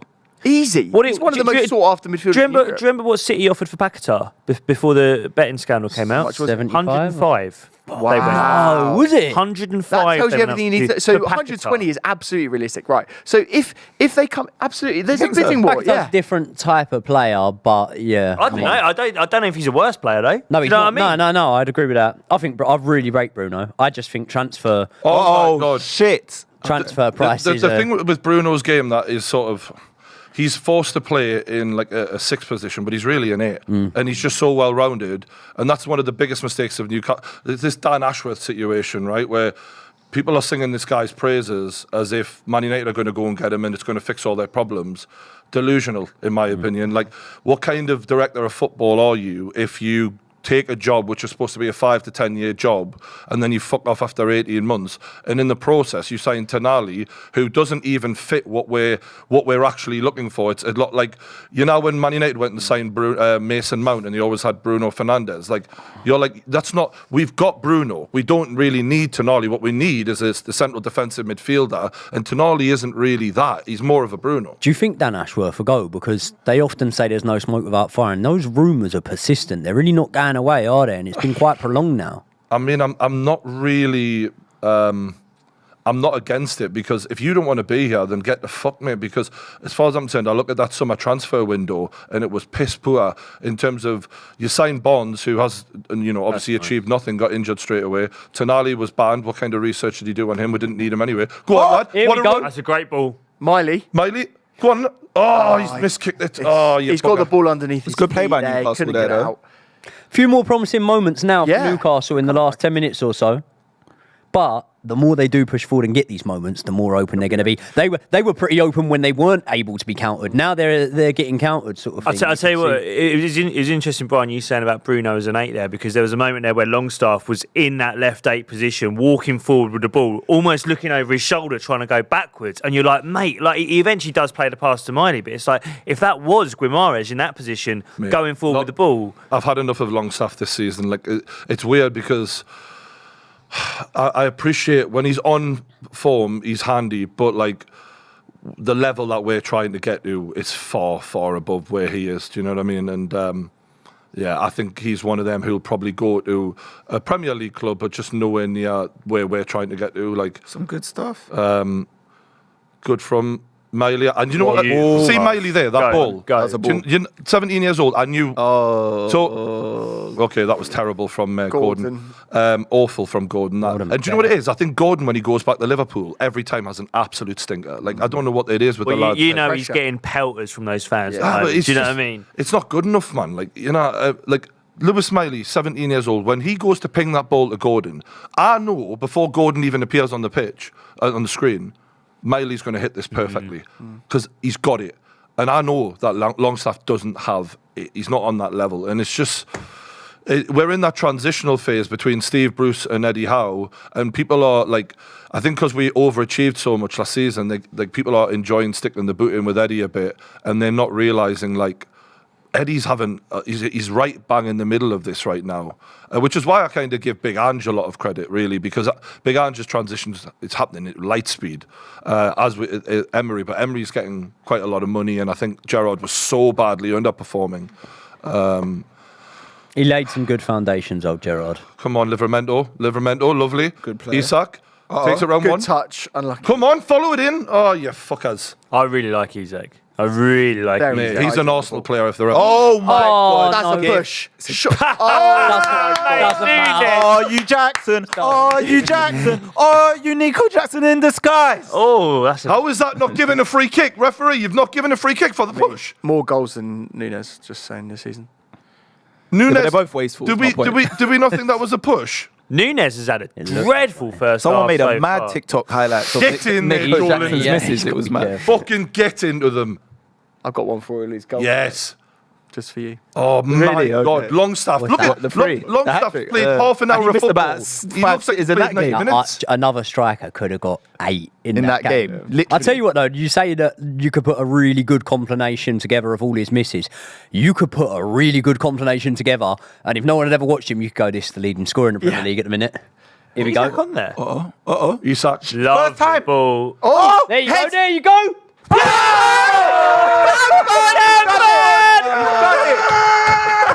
Offside. He's off. No. No. Who was off? Was it you Dan Burney was off? Or was No. You horrible. No. This is no. horrible. Hopefully VAR saves it. Who was offside? Was it Isak? Yep. It looks off. Oh, he's all no, right. he's off. He's all right. He's not He's off. off. It's the He's shoulder. He's not He's off. off. Oh, that's Christmas fun. He's off. He's off. I hate being a Newcastle fan. He's off. That was a good goal as Yeah, well. but listen. That's a gorgeous goal. Look at that. Listen. When that goal goes in, they don't know that that's offside. The way they're playing in this last 10 minutes or so, as I'm saying, now I'm looking at this and I'm going, about 10, 15 minutes in, I was thinking this can be 5-0. Now I'm like, okay, everything to play for. Yes. This is the thing This with is too Liverpool, much, though. man. This I is the can't thing with handle it. Liverpool. Like, He's offside. I can't handle it. Watch it. yeah, Draw those lines, He's boys. offside. Draw those He's lines. offside. He's offside. I can't handle this. But this is the thing with Liverpool. When we talk about Liverpool for a title, like you take Salah out of their front line, they haven't got any killers. Who's their killer? They will have Salah out I that front look line at, soon. mate, 80 million quid on Darwin Núñez. I'm looking at him, I'm like, is this your king? Is this your guy? Yeah. He's your kid. I hate this. The guy that come over Diaz from is good though. Eredivisie, Yeah, he's Diaz good. is good, He's but- good. Gakpo, he's not really lit the I don't world know. up, I has think, he, I think since- he's been a bit of a flop. What Gakpo. is this? Who, Gakpo? Yeah. He has been played out of position a lot of times, though. That's the only thing I would say about Gakpo. Like, he's been played as an 8 a lot of the That time. was a Yeah. good goal, man. Do you know what? We really started coming into the game in like the last 5 minutes, and immediately we bust them open. Like, that's the thing about this lot. If you could actually get them on the back foot for a second, they're vulnerable as fuck, but they're never on the back foot. That's the problem. I'll tell you, Gakpo has been better than Anthony. It's not hard, is it? He's got 1 goal contribution in the last 33, Anthony. Worst flop in Oh, Premier League oh, history. been- Yeah, worse. Wow. Come on, lads. Yeah, we're going to talk Man United at half time because We got to check his passport as well. That kid's not Brazilian. I've said this before. He's Scottish or something. That is not a Brazilian football player. honestly, The Scottish catch yes. strays. McTominay is more Brazilian than him. I mean, McTominay is the top goal scorer for Man United, so let's not. And for slag Scotland him in too their much. qualification. There you go. So, stats. That's right. Don't lie. I'm not really even. I know it's a whole other discussion, but I'm not even that. It's gonna sound bad. Brazilians, please don't hate me. I'm not impressed with the Brazilian players of today, anyway, because the ones we grew up on Oh my god. were ridiculous. Aren't they fifth in their group at the moment? I'm not So South surprised. America, yeah. They're not. I looked at their squad the other day. It wasn't moving me. It's like just hit the ball. Yeah. Right in the bar! Wow. Trent hit- Alexander-Arnold hits the box. Do we think that was a shot? Oh, so you can't score after the penalty gets missed, but you can whip a Roberto Carlos in and hit the bar. Did it? It looked like it hit the bar. Yeah, it did. hit the bar. Swerved. Oh, Post. Right That in would the- have been one of the goals of the season. yeah. That would have been a freak goal. That's Like a from this cross. angle That's on a a half cross. volley. That's like a Mudryk, but better. I don't think that is a cross. Do you think? That's so much better than the Mudryk one. Sorry, definitely Josh, but that's right. That's definitely a the cross. Mudryk one. How I don't dare you? think. I don't How think there's dare any you? like. Well, Call you could yourself go, a Chelsea fan, and you're I'm a saying realist. shit like that. Josh, you're just a Mudryk fan, mate. You're not even. You're a fucking Ukraine fan. The way you go on about him. Yeah. What a player. You're gonna get butterflies on your neck. What soon. a player. I get butterflies when I look at him. Come in with a middle Oh, part in my there. which is every time he enters the bedroom because he's got a Mudryk calendar up there. Núñez, I'll be real. Núñez stinks, man. I'm not saying in life he stinks, but right now he stinks. You know, Like, we he's look at just- we look at Núñez sometimes and we go, God, like you could be great. He does some really good things. That goal against Bournemouth earlier in the season. Do you think the moment will ever arrive when he does consistently put up numbers and become a 20-goaler striker in all competitions? Yeah, that's what he needs to do. They were No, but comparing him to Suarez just because he was Uruguayan. Not that's what he needs to do. Do you think that will happen? Have you seen anything to go? He's just like yeah. he stinks, I'm assuming, no? No, I said in life he don't stink. So I don't think he's like a shit player, but I think right now he stinks. And look, he's probably going to score now that I said that. You know how this true. goes, and then everyone's No, going he to troll me. scored 2 against us last time we played, and he's done jack shit since then, to be fair. 19 matches, 5 goals so far this season. In the league. And his underperformance. That's who he is. His underperformance, his XG is 9. Like, he's got over more 9. than Jesus, his- that's mad. His conversion stats are really, That's mad. really weak. Like, he's by Slip far the worst in terms of conversion for the Liverpool. He does get a lot of That's dead chances, though, and you have to give a player credit for getting the chances because he's got the legs to get in those positions. But I mean, we got 2 80 million Oh, strikers long on the stuff, pitch. man, you fucking I have to wally. say about Núñez, play. he has also Very got good 5 play. assists this season. Oh, 120 million right there. There you go. Tell you, I'm not Okay, mate. not enjoying the pass, though. Awkward. That was quality. When we're linking these passes together, we're actually playing out from the back a bit better than we were in the first time. Like, I mean, fuck me, we didn't even try then, did we? Like, I'm not mad at some of this right now. It's giving me a slight tinge of hope. Game plan Told wise, you. it's a little bit better. I think you he's need to be a working. bit more resolute with your defending, obviously, and not give them as many chances. at But in that. terms of staying that and trying to pick your moments when you can get forward, and you are higher up the pitch now, not Mate, just we're, in we're this. not doing a 10 hog, thank God. No. Like, we're actually showing a bit of Yeah. fucking bravery here. No, you are. You're playing way better than Man United. Yeah. That's the thing with this Liverpool team, though. I think you can play through them now. I think 2-3 years ago, you talked about their press. You were like, you cannot try and pass through this team. I think you look at their press now and Go you on. go, yeah, you kind of can actually. Like Diaz on that side doesn't like. Oh, Miley, I'm in love with him. He's amazing. It's that Anfield. What a class guy. again. You can play through the forward line and the midfield very Throw easily. Lennon. The centre backs are still good for him. What? Why are you taking that? Play on. Play on. Oh, man, wake up, boys. We've switched off. We've absolutely switched off, and it's going to go in. No, it isn't. Thank God. That was a very Joe Lennon's getting a yellow card from Szoboszlai on the edge of the area. A bit of criticism for him lately as well, isn't it? From his goal record and stuff. What I'm hearing about. Szoboszlai. Yeah, Liverpool fans. Well, it was interesting because obviously at the start of the season there were sort of 3 attacking midfielders that moved around. Havertz being one, Szoboszlai, Maddison, and it's. Obviously, Maddison, I think, was player of the season when he was fit, but this is the reason no one else wanted to buy Maddison because he never stayed fit. But Maddison's by far 40 the mil, best player though. out of those 3. 40 mil, you can't go wrong. He's the best By player out of far. those 3, but only when he's on the pitch. Yeah. You're forgetting one. Ward-Prowse. Go on. Counter. Go on. It's Isak. Oh, it's against He's Van Dijk. It's against touch. Van Dijk. Oh, you fucking beast, prick. innit? He's, We'll take he's that. so good, He's isn't a he? beast. He's strong and fast. Virgil is back, isn't he? He is. Yeah. That was brilliant. He from really him. wants to win this title. Yeah. I love that little thing between him and Roy Keane the other week as well. I think he really. What was it? Because apparently he kind of went there and said, only one team tried to win, the other team. Like, he was basically getting onto Man United, Van Dijk, after in a post-match interview. He was bang on, by the way. Oh, of course. Man United, But there was arrogance to it, though. Man United did not try and win that game, and he was like, "Look, we tried to win, they didn't." No, he was right, but I think it was more the tone of the way he did it. And I think Roy Keane's just a sensitive bloke in terms of like he still has this ownership over Man United because he loves them, and he's like, "Yeah, you're right, but don't point that out about my club. I'm not gonna. You're being arrogant." It's like of all the things Roy Keane said during his playing career, for him to have a pop at Virgil, He didn't even finish his playing career there. Hypocrisy is unbelievable, like. And I think Virgil actually handled him really well by giving him a bit of respect, saying, "Oh well, fair play if he thinks that, but I didn't mean it that way." Oh, did he respond after as well? Yeah, Virgil actually showed him a bit of respect, to be fair. Go on. Good pass. Bruno's on the edge. Cross in. Give Edge him of a the box. He's got to Take stand him up. on, you gonna take Gomez. him on? Yes? You fuckers. You can see the standing water on the pitch there. Yeah, this pitch is awful. Oh, we are fucked. no, We're in no, it's trouble. bad, We're in no, trouble. it's bad. Oh Man, my that's- days. that's Look why at he that balled ball. that. See the state of I'm that, though. telling you, mate. Szoboszlai, Dan Burton awful. gives it straight back to them so they can carry on their attack. Good tackle. Come on, man. Touch from Nunez Reverse balls, again. Wolf. Win that. So Oh. poor. Come on, man. Second ball? No. Jones has got it on the edge of the area. He's looked really good. Yeah, last few no weeks, one's though. really been talking I about really Jones like enough. him. I really like him. Yeah, he's proved me wrong because I didn't think he would step up the way he has in recent times. Didn't you? I've always liked Jones. I thought he was all right, but like I didn't think look, he had some stinkers, and I watched him. And I was like, this is fucking terrible. This is what I'm saying, but I was always raving on about him more than Elliot. oh my god, what the fuck was that, man? You know- what is it about So- Anthony Gordon lately? Szoboszlai's just given away 4 passes in a row. Oh, is that Livramento? With the little whoosh. Oh, it's got Oh, injuries. Mate, this ball for both teams is moving so slow on Get this into him. pitch. The pitch is drenched. They've overwatered They it. want. What's going on? That's what my you God, lot he's said, playing innit, on- when you played them Arsenal and Yeah, then... it's a good excuse. What Was he? What's going on here? Going on? You got a yellow. Who? What? Oh, Diaz has got a yellow. Is Oh, for dissent. that what it was? I mean, it's ironic that any Liverpool player could have any dissent because they're getting fucking everything handed to them here. Like, come on. It is. That was a fair tackle. Oh God. They're giving yellow cards for They're that giving now. for that, yeah. They're giving yellow cards for that. That's why there's been so many this Nah, season. Because man. all you got to do is have a little fucking shout They're at the ref. killing the game, man. I'm not saying abuse the ref, but I'm saying you should be at least allowed to just, Should we at least throw a call bit of him- like, oh, what the You hell? should be able to call him a wanker at least once.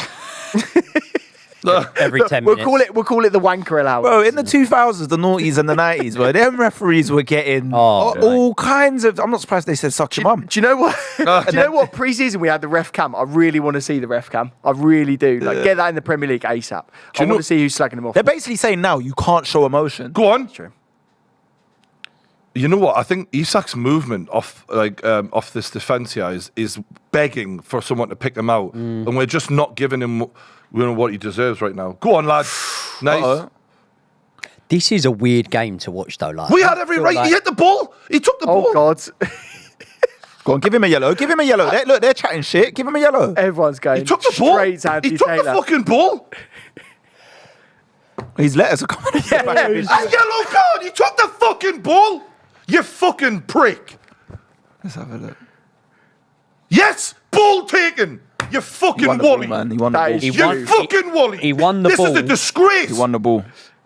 and his feet Fuck stay on off, the ground. man. Fucking He won the what? ball. Honestly, honestly, I can't fucking believe this.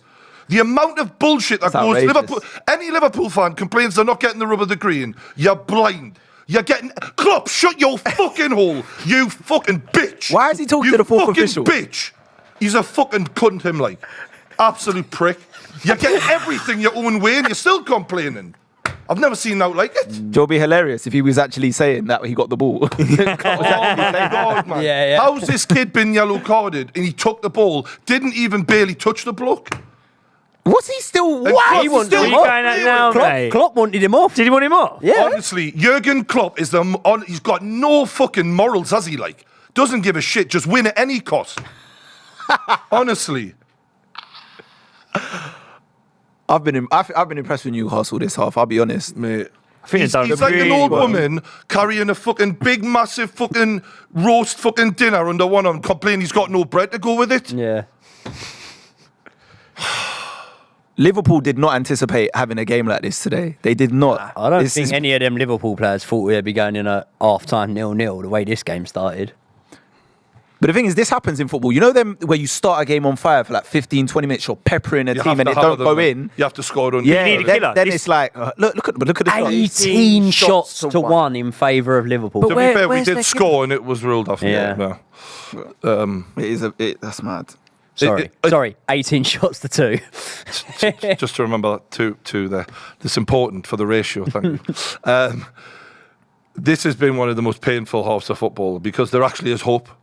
Do you know if they'd buried us through like? But this is the thing I said last minute. It's going to be a last minute goal from them. They always do this to us. Hey, you could absolutely win this. You could What's their absolutely depth win. like on their bench? I don't know. Well, Liverpool. If you forget, Liverpool's got quality, man. Got All it takes is a Gakpo. second. Yeah. They got Jota, Gakpo, Oh. Take that. Harvey Elliott. Where's the 5 minutes of added time come from? Was that the VAR? Is that the VAR? Yeah, there was a Two- couple. There was a couple two of bars. There was a VARs. couple of bars. It could have been more than 5 minutes. to be Forget about honest. the penalty, man. And the the This has penalty. been an eventful game. When you look at Liverpool's names that they could bring on off the Oh, bench. shit. Is it Elliott, Gakpo? McAllister, Harvey Elliott, who has been coming on and making an impact. Gravenberch, they got there. They got Jota. Gakpo. They got Jota. Yeah. Whereas for What are Newcastle, you doing, Bern? for Newcastle, realistically, Lewis Hall. you got Lewis Hall who doesn't get on, and you got Miguel Almiron on. Miggy. Touch it. Ref? Oh my Okay, God, there we've you got go. a free kick. And he'll blow up for half time because it's 5 minutes. Who's that for? Who's the yellow card for? I think that was a Longstaff. Newcastle player. Longstaff. Longstaff. Who's it for? Oh no, Trent's having a go Trent? here now. Oh, Yeah, oh, No, it's why- Burn. no, no. Did he give a card to Burn? It's Trent. The fact that we don't even know who's got a yellow card tells you everything you need to know about that. He is yellow card happy today, this ref, though. Mate, this referee's been pathetic. It was Trent. He's given a yellow card to Trent because he kicked the ball away. Oh my! That wasn't even kicking the ball away. What a silly yellow But that card wasn't to even get. really kicking the ball away. I remember kicking the ball away was kicking the ball away.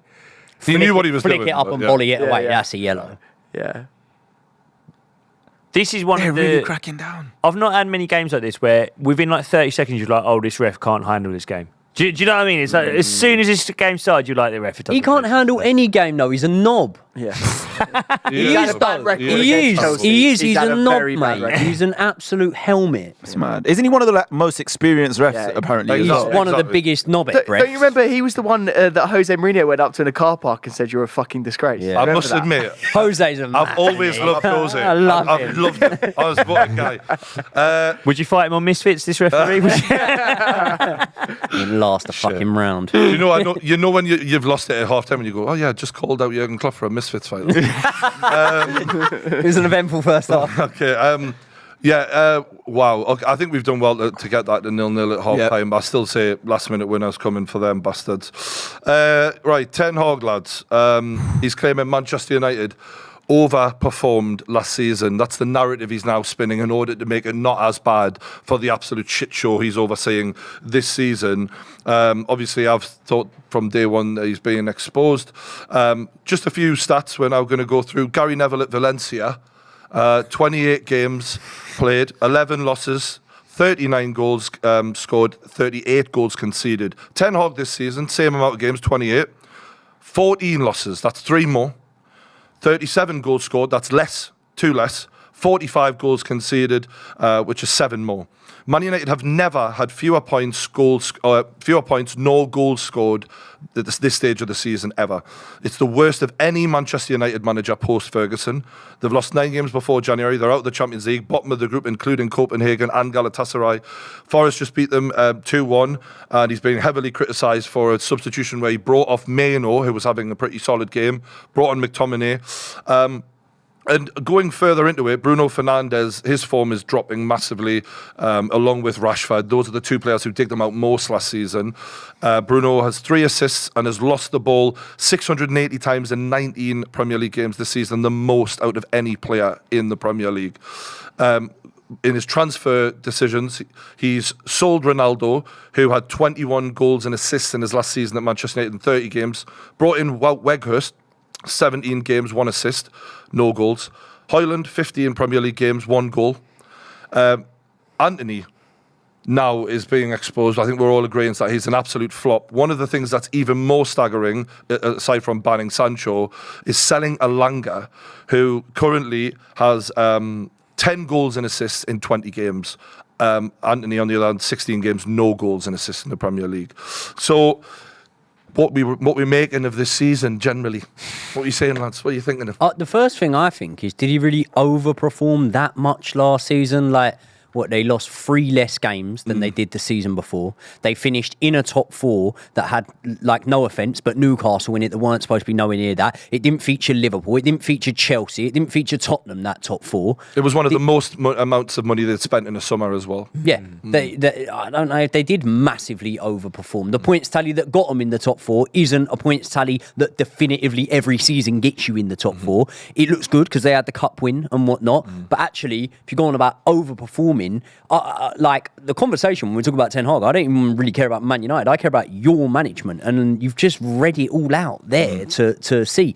I think he's doing an awful job. There's still fans, and I want this logic to be questioned, because I think I'm just like, I've thought Ten Hag's shite for a long time, but there's Manchester United fans who are saying, yes, but we should still keep him because instability is not a solution. We need to just say this out and then make a decision later. Does anyone disagree with that? Well, it's interesting because as an Arsenal fan, I think people, and it's maybe a bad time to talk about this, but I think a lot of people look at what Arteta's done at Arsenal and went, they stayed patient, they went through the tough patches, and he's taken them up a few levels, and it's really improved. The thing is, you got to be patient with the right guy.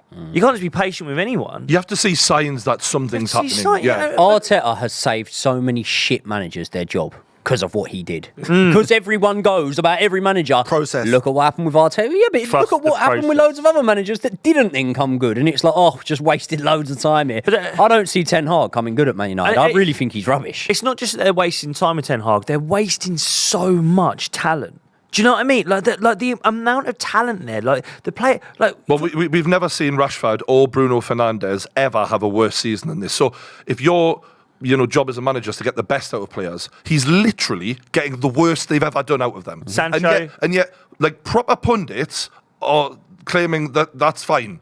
Like that, at what point are the lights on? Like, it just blows my mind. Sancho is burned. Like Varane looks really poor. He wants out. Yeah, but no, they're not offering. I think they've got an option to extend Varane's contract. They're not even going for it. Yeah. They're going for Lindelof's one. They're not going for Varane's one. The Sancho one, that's such an important one as well. And all right, not much has changed on it, so we sound like we're beating the drum time and time again. But Sancho, you're dealing with forwards who really, realistically, okay, Rashford got one. They can't score goals. They're not scoring goals. Sancho, whether you go, his record hardly suggests, no, but the price tag you bought him in for would suggest, and the age he was, that you believed that if it didn't happen that season, it could start to happen with Sancho and he could start to score goals. And he is so unwilling to give Sancho that chance because he does not want to be proved wrong. That's it. He would hate it if Sancho came in and started scoring winners for him. Am I wrong? He wouldn't like it. It'd be proved wrong. Like, he just... Not if he apologised, he wouldn't hate it. That's all he wants, isn't it? And I'm on Sancho's side here, by the way, but I think if he apologised, that's what it's about, isn't it? How do we know Sancho won't apologise? Like, how do we know that I'm just saying that's what they've been saying. Behind the scenes, he hasn't said, no matter what you say, you ain't playing for me again. Yeah. One of the worries is is for me is if you do stick with him to the end of the season, you're going to potentially have to give him more money, right? And if you look at the way he's been spending money, it's all wrong, isn't it? Like, Elanga is a classic example of a player who's got 10 goals and assists this season. You sold him for 15 million. You brought in Anthony for 85 and he's got none. Like, that's horrendous. But if you're Jim Ratcliffe and you've just bought into this club, and we know that they're coming in with a real kind of like footballing brain, but they are also looking at this as a business. You'd look at Ten Hag and you go, I'm not letting you spend my money. I'm not letting you throw I'm not letting you throw 80 million quid at players like Anthony. I'm not letting you throw money at Højlund. Like, Onana, that's got to be one of the worst signings we've ever seen. We were saying about Anthony being one of the worst signings, and I feel sorry for Onana. Like, I don't want to stick the knife in too much, and everyone goes, well, David De Gea's first season. David De Gea wasn't this bad in his David De Gea was also a young lad when they bought him. Onana's 27 years old. Onana's just been to a Champions League final. Onana is at fault for 75% of the goals they concede. I'm not saying they're clear, obvious mistakes every time from Onana, but he could do better. Do you know what? He could do better for 90% of the goals they concede. For me, when I'm looking at Man United, what they're going to do now with this takeover, and everything has got to be based upon that because they're going to come in and want to make changes. You either do revolution or evolution. And the two teams that I look at as the example here are Newcastle and Chelsea, right? Newcastle have kept the manager, they've evolved as a team, and they've done it slowly. They've brought in individual players. Arguably, they still have players that are, lower Premier League level, right, within the squad. And then you look at what Chelsea do. We've replaced managers several times. We've completely gutted the squad, introduced a completely new philosophy, which is alien to the way that Chelsea have been run for years. And those are two philosophies. Both can work, right? You've seen Newcastle work. It definitely hasn't worked for Chelsea at the moment. And it won't do in the short term because of the way it goes. Sir Jim is going to have to make that decision very, very quickly. He's going to have to decide whether he wants to completely rip everything up. Ten Hag will have to go, like more than half the squad are going to have to go if he wants to really implement his way of doing things. Or he's going to have to do the Newcastle approach and do things slowly, keep Ten Hag there, bring a few players in that fit within the Ten Hag way of playing, the Ajax football. That's a decision that they've got to make very, very urgently. If not, they will have had to do now because Sir Jim has got his feet under the table. He's going to have to make that call. When Newcastle were taken over, though, we did change the manager quite quickly. Steve Bruce. Steve Bruce.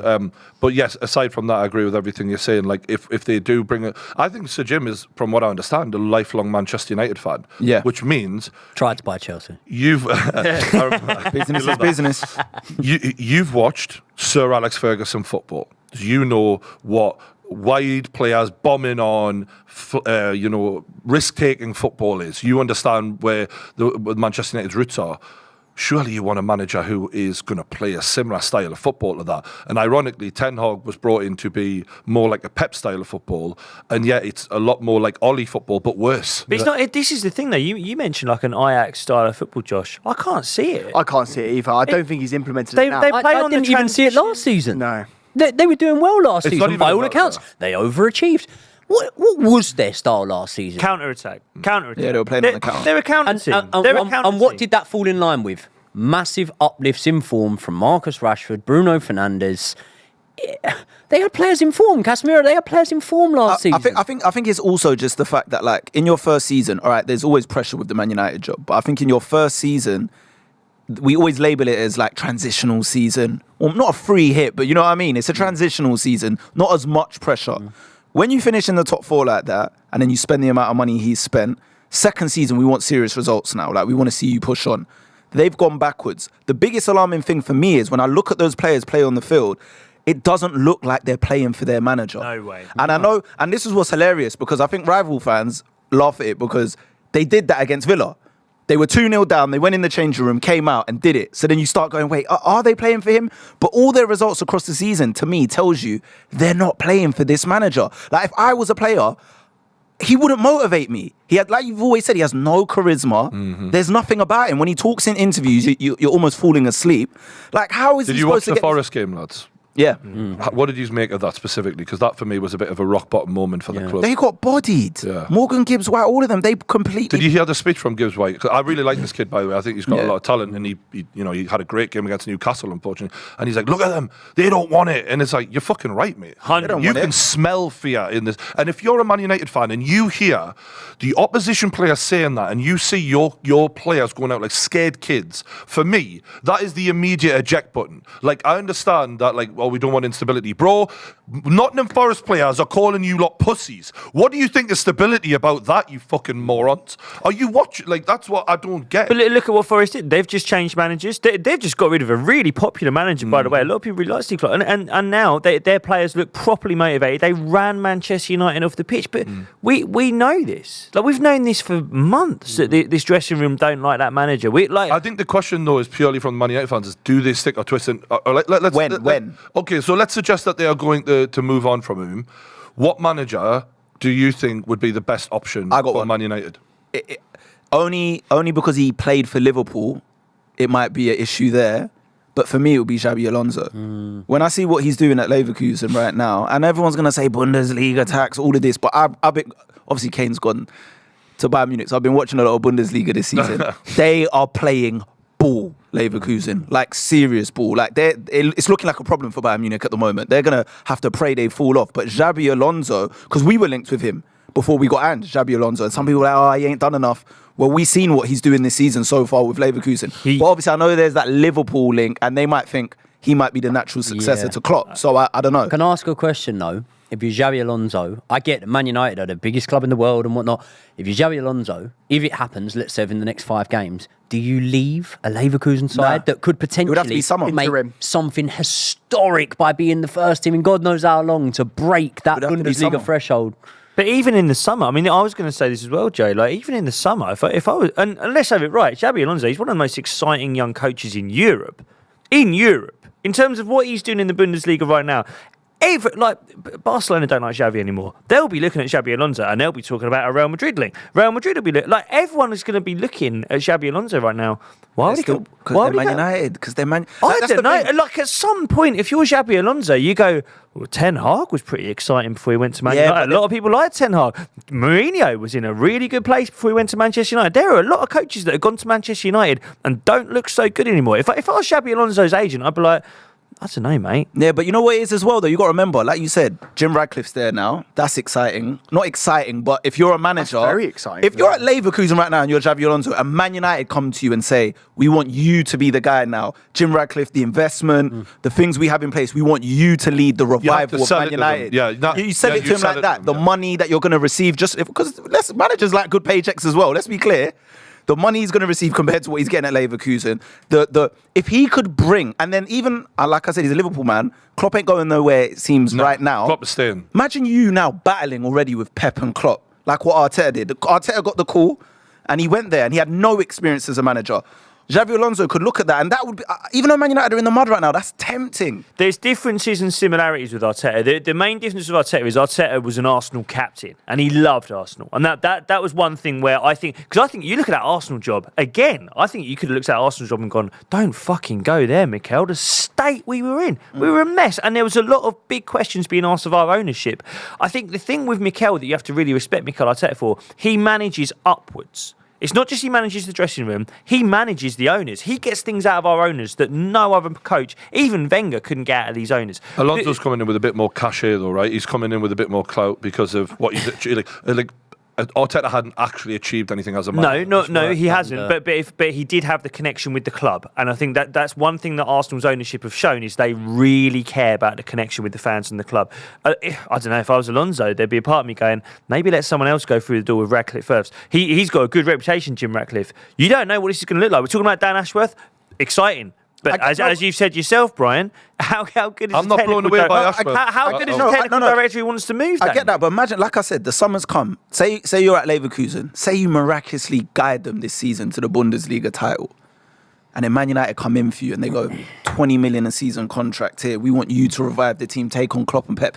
That's attractive still. If they say... for you to turn that down, that's not easy. It's a new owner. It's a new director of football in Dan Ashworth. It's a whole new look. And then you've got Alonso. It would make me, as an opponent, take them a lot more seriously 100%. than a joke of the club that they are now. Which is why I'm so baffled as to why fans are saying stick with Ten Hag for any length of time when they're bottling it against Forest. And they're playing just quickly, football. They're saying about it's a new owner. It's not a new owner. It's sort of, I get it, but it's not fully a new owner. He has It's not even sporting control. half a new owner. Yeah. He has sporting control, but let's see how that plays out. Let's see how that actually goes. The other thing as well is new ownerships don't always mean new beginnings and better beginnings. We know that from the Todd Bowley era at Chelsea. True.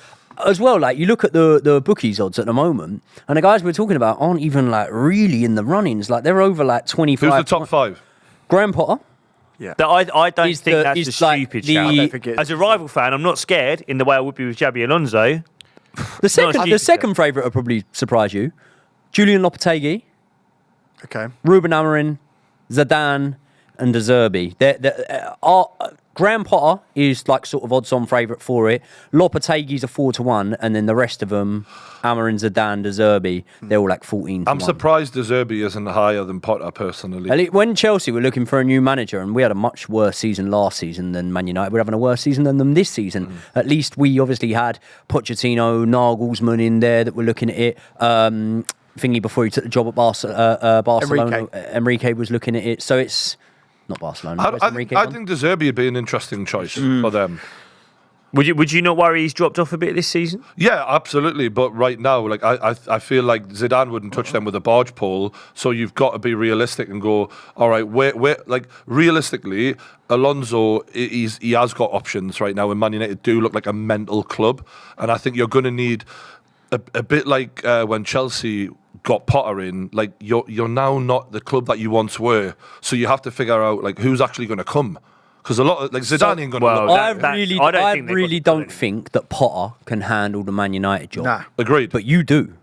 I do. I think he goes there with Sir Jim in charge, with Brailsford there, and with a English director of football. I think they form a collective of people that like know a lot about the game, that know what they're talking about, and you can question Ashworth as much as you want to, but I think as a group that makes a lot more sense than it does bringing Zidane in. First of all, Zidane, he'll never go to Man United. Like he's waiting. Yeah, he's waiting for the Real Madrid to come job to come back on, and Carlo Ancelotti's just signed a new contract, so he's going to be there for another year. I think Xabi Alonso would want the Real Madrid job. That's what I think he would. The problem with Xabi Alonso, just to be clear, is they've just re-signed Ancelotti for a long-term contract, and Klopp is it not a going year or anywhere. two? I don't think it's that long. I think it's a I year thought it or was a two. year. I mean, a couple of years. It's 2017. No, it was a 2-year extension. 2 year. If I'm Alonso, I'm holding out for that Madrid job. Yeah. Another 2 years. But let me explain with well, that's not to say that Ancelotti definitely makes it to the end of that. To the end. Yeah, of that. Well, he's got a lot of. I know. they're saying that he's going to go credit in the upstairs at the end of Football's it. football. You But never I'm know. also hearing that Bayern are sniffing around Xabi Alonso as well. Yeah. Of course they are. The He's a quick- successful manager in Germany. They're gonna. Josh, the question I'd ask you about Potter. Yeah. There are players on huge contracts at United who aren't happy under Ten Hag. If Potter walks through the door, bearing in mind what happened with him at Chelsea, do they respect him? I think you have to completely revolutionise the way that you deal with recruitment if you're going to have Potter in. I think you can't go for the Galacticos. I think you need to go for young, hungry players that actually care and want to be at the club. Oh, here we go. Salah tap in from Nunez assist. Man. We've only just That fucking was came out. simple. Celebrating It's a great ball before the assist, though. right there. He's doing Kuda's celebration.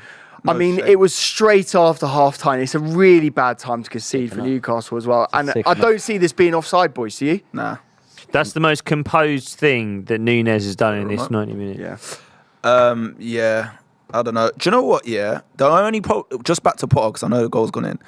Potter, right? My only thing is the fans never have patience for manager like Potter. We saw that at Chelsea.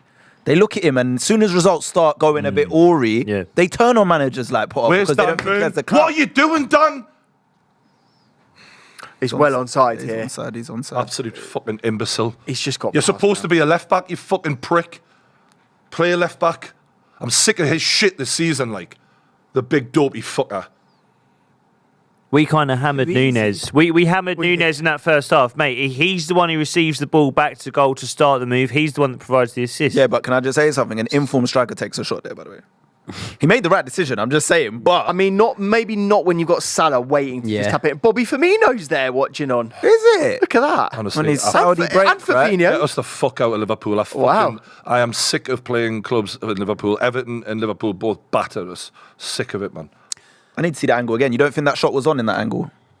I just think if I've got Salah, he made the right decision. if I've got Salah waiting to just do a tap in, I'm passing it to Salah. Do you know what, right? If you know your Darwin Núñez as well, he knows his ability. Lads, we were so resolute and worked so hard for 45 minutes solid to just hand it to them on a plate. The disorganisation in that defence was scandalous. For that to be the state it's in the first 5 minutes of the second half is a fucking disgrace. We were all over the shop. People just tossing it off, not tracking back properly. You've worked so hard. I don't mind if it's a great bit of skill. We were just all over the shop. It's pathetic, that, like. You've got to fight back. Look at the line that we're holding now. Where was that 5 minutes ago? Shocking, that, like. And there's too many people mentally showing signs of weakness in this team. And Eddie Howe needs to get in there in January and go, these fucking soft pricks need to get the fuck out. Sick of it. I can't wait for Salah to go. It's now I can't wait for him to go. Yeah, I know. shots, for him to go. 6 on target so far for Liverpool. That's domination, isn't it? This guy, man, I just can't wait for him to go Saudi. Oh, join Dan Burn, Firmino. retire, man. Retire, man. Yeah, absolutely. It's shocking the lack of form he's in at the minute, like. Oh, my God, it's terrible watching him play. It's like an ostrich being given electroshock treatment or something. Fuck me. Salah's in again. Núñez, what a save. Great save. That is why Núñez passes. That is why Núñez passes. No, that is why he passed, because he doesn't have the bravery to take the shot, because he knows he's I have to say, though, Dubravka's had a good game today. He's been all right. So who has had a good game? Louis Diaz. Yeah. Been good. This could get bad now. Salah's turning it on now, and he's turning the screw a little bit. He's got Dan Burn on toast. I agree what you're saying, but, like, Newcastle are giving up in front of your eyes here, and that's what's making it all. Oh, he needs to make a change. But when you look at when the turn happened and we gave the ball away, the strolling. Look at we're absolute shambles here, lads. We're in absolute shambles. It's all down that side as well, bro. It's all that side. Frauds. Get off the pitch. That was a top quality save. You should move Livramento over to that Of side. course, mate. And bring Lewis all on. This is Eddie Howe's fault, though, right? Like we've got to say, like, Eddie Howe starting Dan Burn on the side of Mo Salah when you've got a young kid on the bench who can actually keep up with people. It's just mental. Dan Burn is in the worst form of his life right now. Like, it's the only substitute we've got, mind you. We've got nobody else, to be fair. Getting absolutely cooked down that side of the I mean, don't forget about Almiron. You know. Oh, God. Genuinely. Yeah. I think Brian's having a hard enough time. Don't need Almiron on there. Don't need Miggy. A heart attack. It's the saddest bit about it isn't that we're like losing or anything. It's the thing that once filled me with like hope for the future is the mental determination that this lot have shown in being hard to beat, and not like under Steve Bruce, under Alan Podger, I was used to watching Newcastle just getting pumped 4-5-0. We've always shown a certain level of determination to at least stick to the plan and listen to Eddie Howe's instructions. We're now seeing people just sacking it off here, and too many of them need to get out the club, in my opinion, right now. I'm not. Who would you take out of this team? Who for you either isn't running enough or it's just doesn't have the quality? But who doesn't have the like? 'Cause the thing is, Brian, I watch Newcastle and I think so much of it is. What a ball. Isak's in here. Isak, you got to hit that. Where's the celebration? He's not There you celebrating go. because he thinks he's offsides. VAR killed the game. Brian, celebrate it. Mate, He's on. Isak, No, is he's Isak on. celebrating? He's on. Look at the Geordie Is he actually on? He's on. He's on. I can't. And this is bang on for my He's prediction. been I said threatening- 1-1. Please He's stay been like this. up Look to the at Klopp's straw. face, man. He's been threatening all match, Isak. Mate, Isak is top class. Almiron It's a goal. It's a goal. Oh, fucking hell. and Look. Dan Burn starting the move. You know what it is? Anthony Gordon here, Yeah, he's world on. class. He's on. That is world class from Anthony Gordon. But also the run from Isak. I can't believe this. You know you're right about VAR. It needed a top You're right. one. I can't even celebrate this Yeah. because VAR is so fucking shit. Yeah. Get in. That was an anticlimax, man. The celebration you gave us with the disallowed goal was incredible. Yeah. Feel free to just Exactly. celebrate now. Exactly. Brian, feel was a free to great goal. just give it one It was now. a great goal, to be fair. I'll say something about got Isak. their kit off in the The pouring way he rain. runs, the way he stays upright, and the way he finished that, he's got Thierry about him. Bro! He has got Thierry about him. Brian's So He has got Thierry There's a about bit him. of other boom there. Brian's been waiting for that for about 6 months for you to say Because I said this to Marvin, our mate, the other Arsenal fan we talked to, and he wasn't having it. I really like Isak, and I'm not saying he's the same level. I'm Of course not. But it's the way that he moves and the way that he finished that, and he's got that touch. He's so big, he's so tall, but he's still got the touch. Do you know what I wonder now? If we smell a little bit of like, let's fucking have this now. I just hope we do. But this is. I still haven't processed that we're 1-1, you know. I can't fucking. But lads, it's fucking 20 shots to do. What the fuck is going on? Mate, I can't work this out. But Brian, you know what it is? It's Isak versus Nunes. Yeah. It's 20 shots for Nunes and 2 for Isak. Do you know what the maddest thing about it is? Nunes was the guy we tried to sign. Yeah. Liverpool beat us to him, and we got Isak instead. How mad is that? Jurgen Klopp looks like he looks like Solid Snake in Metal Gear Solid 2 with his hood up right now. It's a little reference for all the gamers out there. I can't believe this. Liverpool fans must be in shock here. And if I didn't fucking hate them in the nicest way possible, I'd empathise, because imagine what they're going through. Fuck me. But they're so chinny, Liverpool. Yeah, they are exactly. so They're Amir chinny. Khan, aren't they? Yeah. They're brilliant, but one big punch and they're down. Mate, like any team can score a goal against them, and they've got the best centre back in the league. Yeah, and to be fair, Van Dijk's had an unreal game. It's not like he's. Go on. Ooh. Yes. Come on. That's where it needs to liven up, though. Oh. That's where it needs to liven up. They need to spot that ball's been cut out. You've got a chance here. Everyone go. It's got to, and do you know what? Bringing Miguel Almiron in, as much as I don't rate him, good time. That's foul. That's a foul. That's definitely a foul. As much as I don't rate Almiron against tired legs, he's actually going to be effective potentially. He runs. And he's annoying. And what we now need is Anthony Gordon. He is, isn't he? He's annoying. We need Anthony Gordon right on Trent. And running at Trent. Right behind him. Behind him. Yeah, running at him, definitely. Fuck me, I can't believe it. We're in a game. I thought it was going to be 5 or 6. I have to say, a bit mad one, though. You took off Miley for Almiron. He's on a yellow. He's on a yellow. I mean, he's looked good today. They've got a few midfielders on yellow cards. Do you know what it is? I think what Eddie thinks is Longstaff is more defensively responsible. Miley's more of an 8.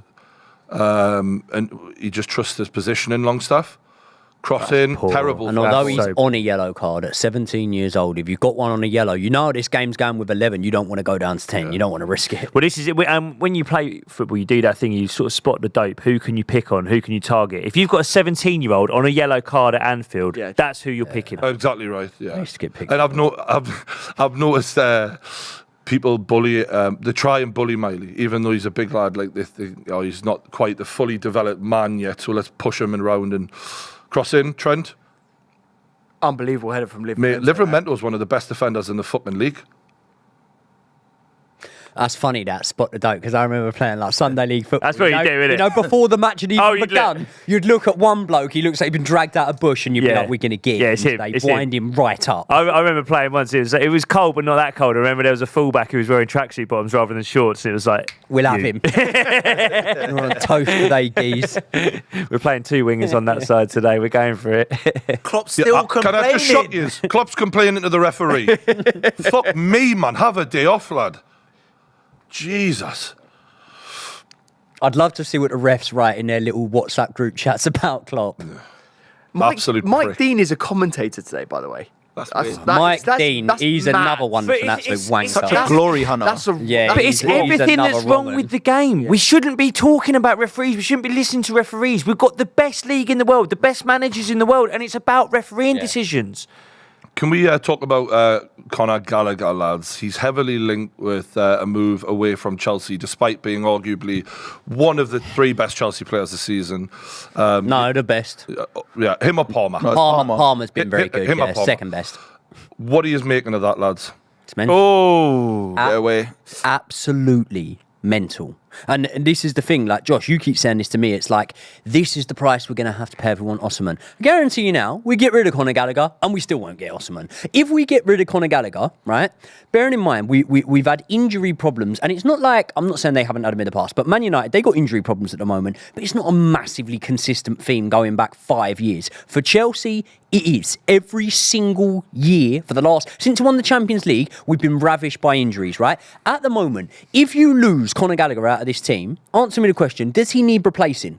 Because I would say he definitely does. So then, what are we doing? Why are we going to go and sell him to then spend 60 million on someone who, if we're going on our track record, we're not going to get it right and we're not going to get someone in that does have the ability to play to the level Conor Gallagher's been playing at this season? I think Lavia was the replacement. He was, but he's injured all the time. He came back, he did half hour, now he's back injured. But you've got loads of midfielders though, haven't you? Yeah. I don't know.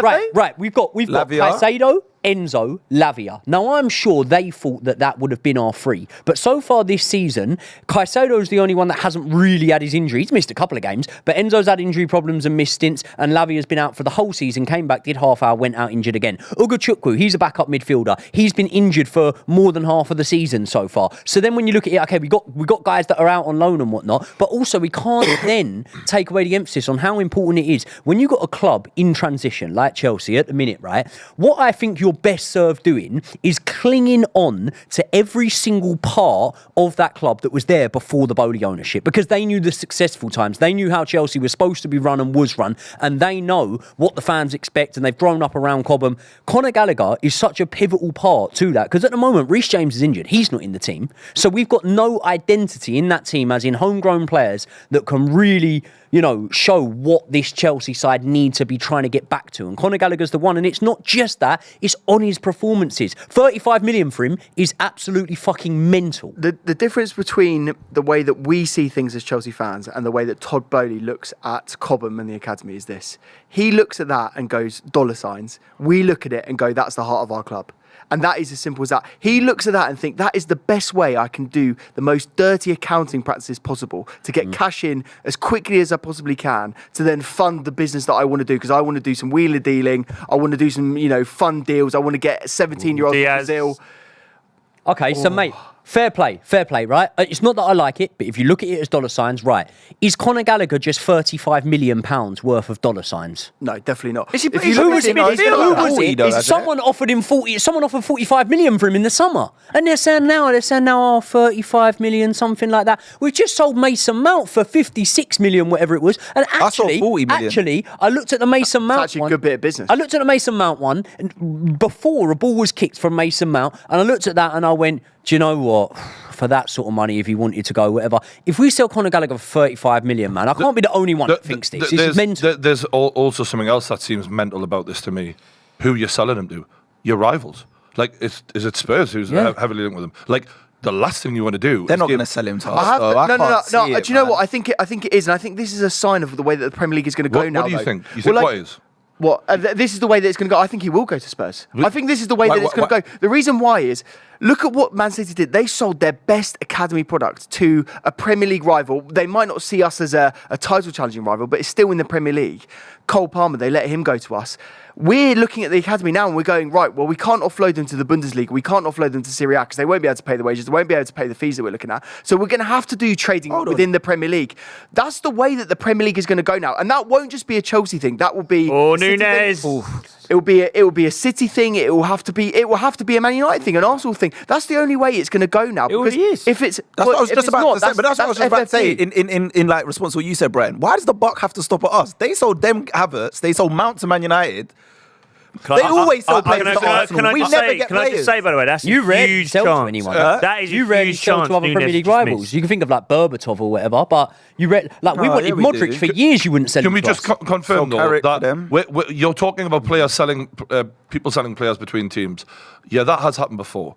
But you don't sell a homegrown player who is currently one of your best performing players in a struggling team to your arch rivals, who are better than you. The only time I've seen, even you can't even say Van Persie's team because he wasn't homegrown, but even that was a fucking huge error. But mate, we go on about the Cole Palmer thing. We talk about the Cole Palmer thing. Man City won the treble last season. Yeah, it's a different Cole Palmer, a young kid, turned around to Pep and said, "No, I want first team football now," and almost stood up to the man that won them the treble. And Pep said, "All right, fair enough. If you think you're best served in someone else's hands, that's fair enough." That's. And by the way, that was a massive mistake. Yeah, in my opinion. Yeah, and we're benefiting from it now. So why can't we see it? Do you think it was? Do you think City fans are looking at Cole Palmer and going, he would really improve us right now. The only reason that that's even a debate is because of the embarrassment of riches that Manchester City have. But if you're asking me honestly, do I think Cole Palmer would have delivered more to Manchester City than Doku, who was brought in? The answer would be fuck yeah. Do you think so? Absolutely, not a doubt in my mind. I think Doku is a good player. I think Cole Palmer is infinitely more talented than him.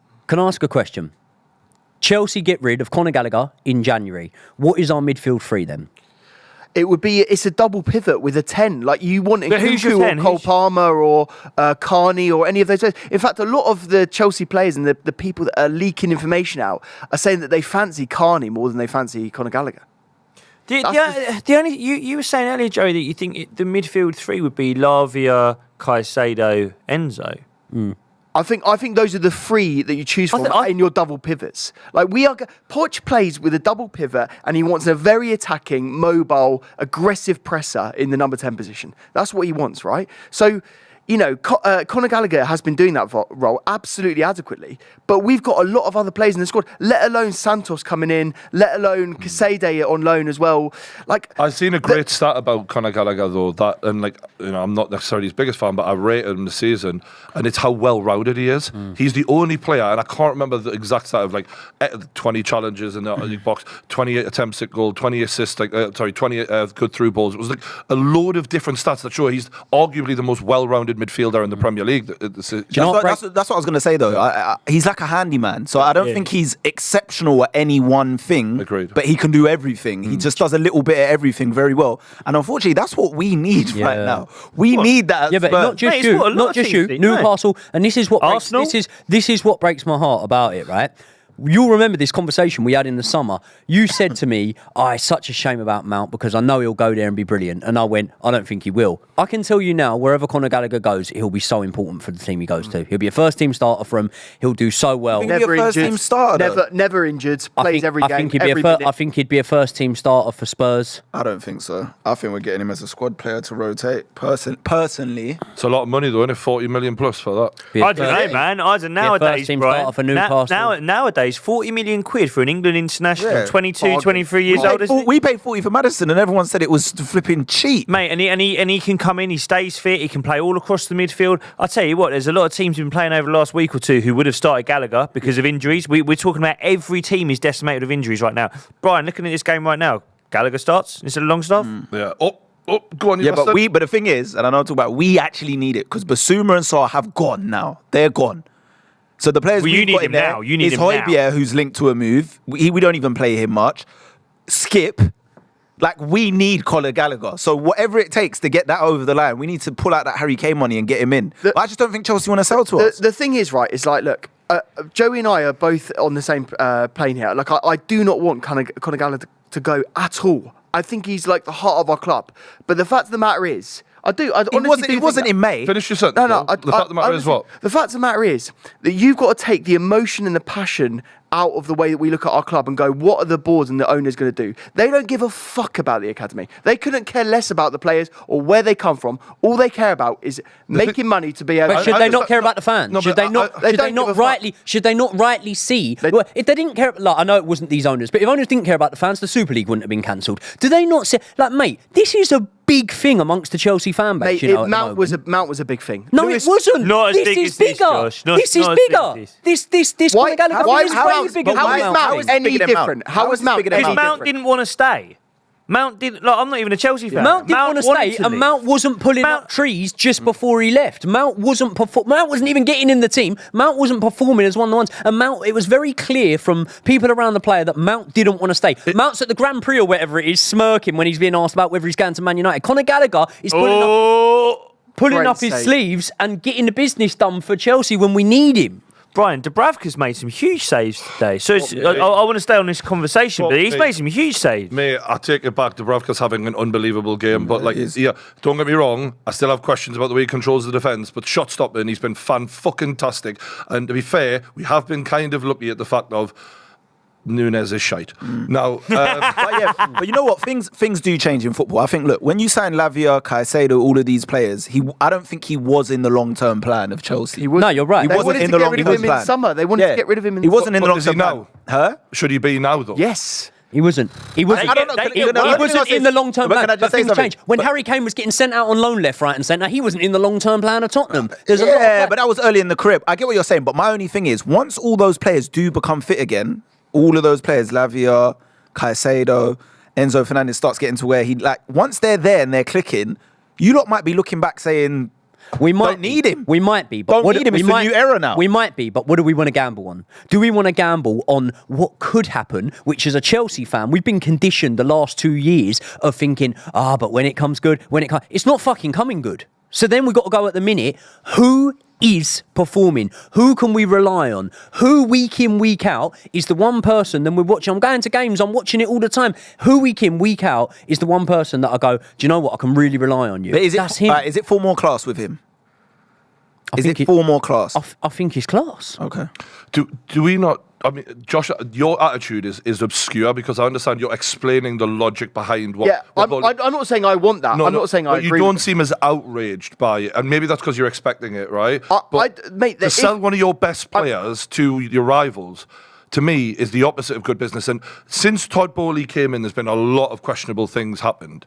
But for me, this is one of the most this guy doesn't have a fucking clue what he's doing. If he allows this to happen, I'm staggered. But also, it's not just that. It's what does it say to them about the manager and about the managers saying things? Potter said he wanted to keep him. The problem with Todd Bowley, when he came in, he was playing Football Manager like everyone speaks. The problem is you don't know anything about football. So that's fine. You appoint Mauricio Pochettino, you give him the reins. Okay, you get people in the background there. But Mauricio Pochettino, and even he has said it in his words now, but almost in his actions, he's basically told you at every opportunity, every time I have the option to pick this boy, I will pick him. And for that reason, do you know what? I think Ian Matson's a class player. But if we sell him, I'm not going to react in this way. Trevor Chalobah's a player I love. But if we sell him, I'm not going to react in this way. But if we sell Conor Gallagher, you immediately disrespect the fans, the manager who's picked in, time out, and you very clearly make a statement on, I don't really care what the fans are thinking here and what the manager's thinking here. We're running this as a business. And ultimately, when clubs are purely run as businesses, it doesn't normally go that well for them. What it tells me, if you sell Conor Gallagher, is you're giving up on this season. Yeah. That's what it tells me. If you're writing this season off, because right now, if you sell Gallagher in January, you get so much worse. Exactly. That's the main thing. That cup final that I think we're going to get to after we beat Middlesbrough in the semi-finals, that cup final, that trip to Wembley, if Gallagher's not in the team for it, I'll make us a lot weaker. Well, what does that tell the fans? That would be what upsets me if I was in your position, Josh. As a fan, I'd be like, well, hang on, I've been turning up to these games all season. Exactly. I've been watching this guy who's the only one it feels like, I've got to be honest, I don't watch Enzo Fernandez all week. I don't watch Caicedo every week. Gallagher's the one who runs for that badge. Yeah. If you get rid of him in January, as you say, for a pittance, for an England international. Joey said it right as well, is that he wanted to be there. He desperately wants a new contract. He wants to carry on playing for Chelsea. And that is the ultimate difference. As Chelsea fans, we just want players that are going to fight for the badge. And we've had 12 months of players that were half out the door, that were desperate to leave, that were disrespecting us as a fan base and disrespecting the club. And now we've got a guy that is club captain at the moment with Reece James injured. He's given it all on the pitch. He's putting everything he possibly can and desperately trying to get a new contract. And we're basically giving two fingers up and saying, fuck off to Spurs. Yeah, but you know what it is? Yeah. There's football's unfortunate. Oh, penalty shout. I'll tell you what, this is back and forth now. There's not a lot of room for sentiment in football in 2024, guys, because the reality is they are trying to get around financial fair play rules, aren't they? And if they can get 40 to 50 million, that's pure profit for the balance sheet. That's just the reality of the situation. And you need other players. I think you need a goal scorer. I think the problem that might be Liverpool are in. Goal. Oh my God! Wow. What an easy Salah goal. pass to Jota. There's a Curtis shout. Jones. You were just praising him. You were just praising him. There's a shout for offside. But it was a tap-in. I think he's on. The second pass looked like it was level. It was the first pass. They've been easy. They've been well constructed goals, to be fair to Liverpool, but. It looks like it's a goal, lads. It's the way that they get into Newcastle's box that I'd be disappointed with as a Newcastle fan. Yeah. Once they get in there, they're world-class players doing world-class stuff. But the way they get in the box is so easy. And it's always that side. It's been that side the whole game that they've got in. Dan Burn is a liability, which is part of the reason. Who's at fault here? Is it Dan Burn? Have a look. No, but it's just too easy. Who's on the left centre-back there? Because he's been going walkabouts the whole game. It's a good ball, though, man. It's a very good ball. That's Botman over there, isn't it, bro? I think what we're seeing is like these lot have been ran ragged and like kind of like the old style Liverpool football, legs. where you wave after wave after wave of attack, and eventually these defenders will just run out of steam. And this is a team that, as we all know, are running on empty at the start of a fucking game a lot of the time. I've got to say, I've been more proud than I thought I would have been. They've really had a fucking go. So I'm not going to be like, I'm not going to hammer them, but I am disappointed because I think there's been signs of weakness in this Liverpool team that have given me hope at times. And the way Anthony Gordon and Isak are threatened, I thought we would have maybe nicked the draw here, but it's not done. done. Brian, you're talking about it's done. It's not done. Yeah. The amount of times you've just gone through the pitch and got in their box in the last 10 minutes, you've got chances. Look at this again. Wow. Almiron's in behind, but unfortunately it's Almiron. No, man, he's never going to do nothing. There you go. That fucking bird brain, honestly, I fucking hate watching him play football. I'm sick of watching that fucking moron play. How can you be a professional footballer and just still blast it in the rosette every bastard time? Look at the state of this man. You fucking moron.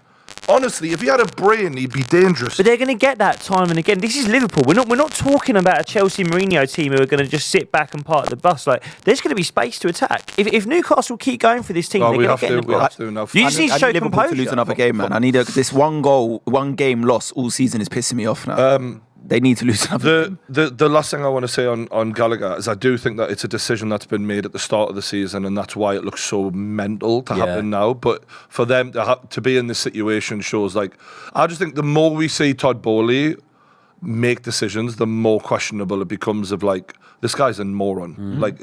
So. And Go on. Sometimes I think the best thing you can do is run with the play, see how things are going, and go, oh, do you know what? Actually, it's working out all right. We've bantered Man United quite a few times, sort of thing. But actually, what you can say, if there is a positive to take from things, is you look at the likes of Johnny Evans, for example. You look at the likes of the fact that Lindelof's now being offered a new contract. Now, you might not agree with it, but what they are doing there is sort of going, do you know what? You guys are actually doing what we're asking you to do. And because of that, we're not going to be so stubborn in our ownership. I know, of course, financial fair play changes things, but we're going to look at how things are playing out and work in job and be rather than just being, right, we've put that in place at the start of the season, so it's happening. What really annoys me is that the recruitment people and the people that are making the decisions on transfers care so much about the data and like stats and performances and that sort of thing. If you look at the data, Conor Gallagher is the best midfielder that we have at the club. And so it can't just be the sort of incomings that you look at the data and judge whether someone's good or not. You have to look at it at the players that you have. And he just is demonstrating that he is quality, and it means so much to the fans. So it's just going to be a very, very bad deal. I do just think that it's related to FFP. Of course it is. And we are so on the edge of being out of line that they're just making a decision to... 3-1. Is that a goal? Is that onside? Gakpo. That is horrendously bad. Again. Is that onside? Again, down the left-hand side, the Newcastle. The fake Dele Alli. Honestly, every fucking time, the weaknesses in our team are so glaring on that left-back side. Dan Burn has been exposed so badly. The right wing, I'm sick to death of watching Miguel Almiron play football. How on earth do we give him another contract, man? It's just fucking unbelievable. Can we just have another look at this? I mean, Botman again is like, it's a bad line when that ball goes out. I mean, Salah does so well to keep it in, but what we were talking about earlier, is there a shoulder that's over? This I think pass, though, from Salah was Is he onside? ridiculous. It was close. Salah's been put. Is he onside? Salah's, it's almost like, outside of the boot, yeah. mate, it's almost like... mad? Salah's mad. And credit to Liverpool, man. They've absolutely destroyed us. And for a bit of decent goalkeeping and some terrible finishing from Liverpool, this would have been a massacre, really.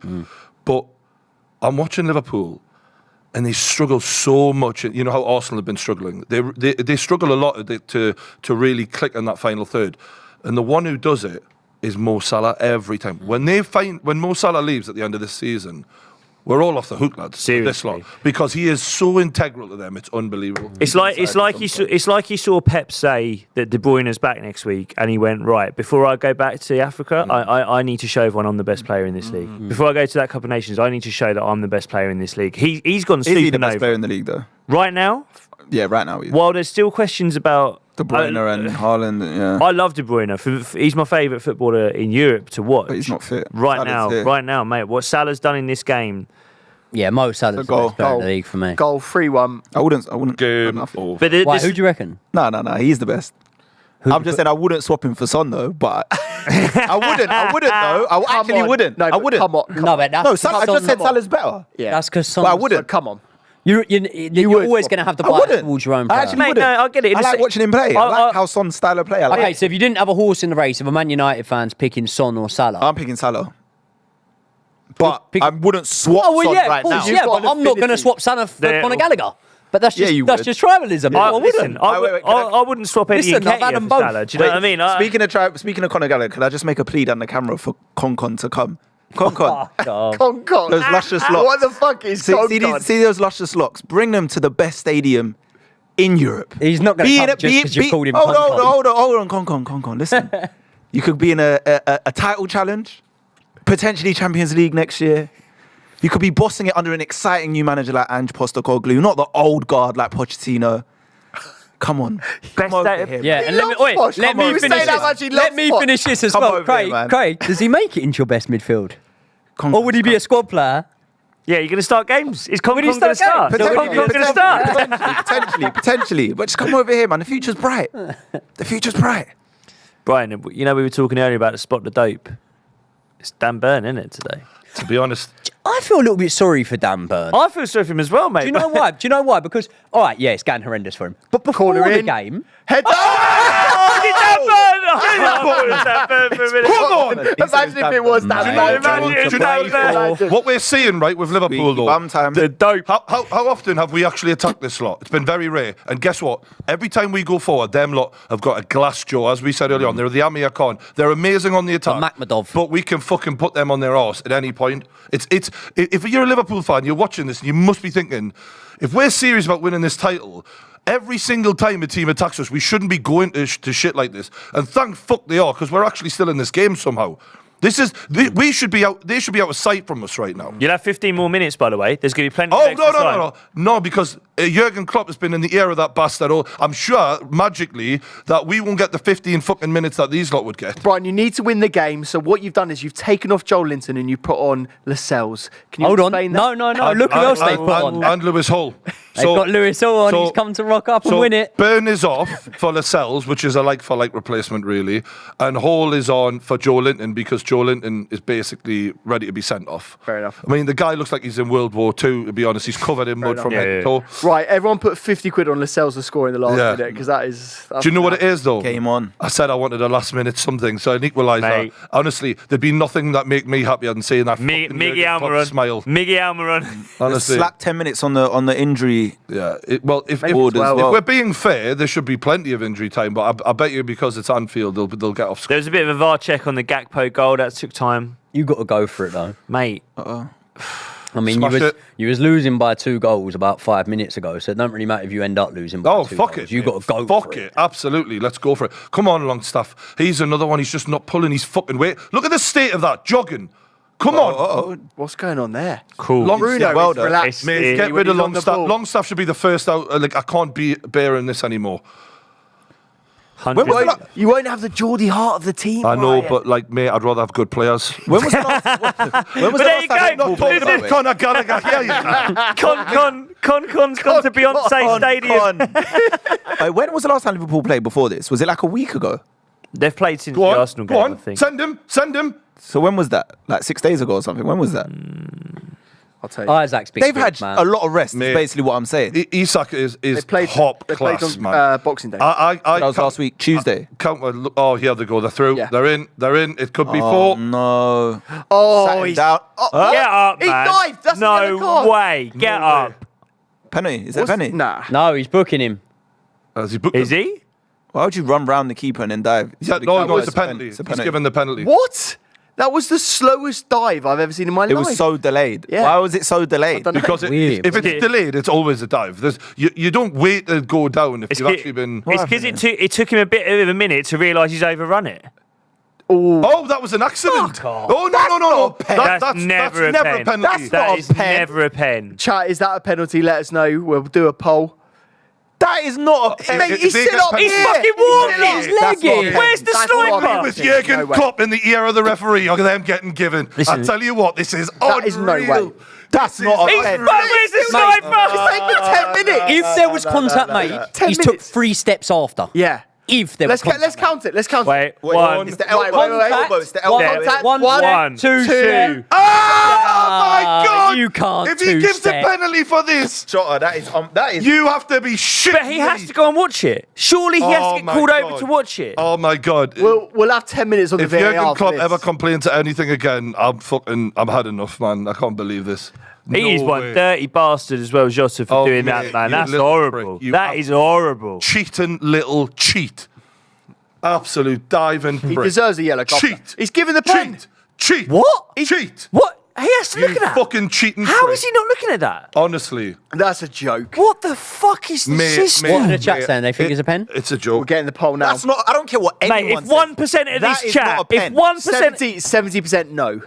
It's not a pen. 30%. so who's 30? Mate, you all Who's the need your 30? fucking heads looking at, honestly. So 30%. 30% of the chat are Liverpool fans Jokers, then. absolute fucking Yeah. jokers. This is a fucking disgrace. crazy. Honestly, That is not a this bet. is That is absolute crazy. corruption. But how is And he not It's looking the at it? classic. What did I say at the start of the game? Home team bias, Anfield, Klopp, all of that shit. I'm sick to death of this shit. It's a fucking. That is Honestly, it's a disgrace. crazy. Another bum slap The penalty coming disgrace. up. Come on, Dubravka. Absolute disgrace. This like Moment to shine. How do they not get him to look at Jurgen that? Klopp, don't you ever complain anything. Get a hand on the fucking silver platter. You fucking whining bitch. Whiny fucking bitch.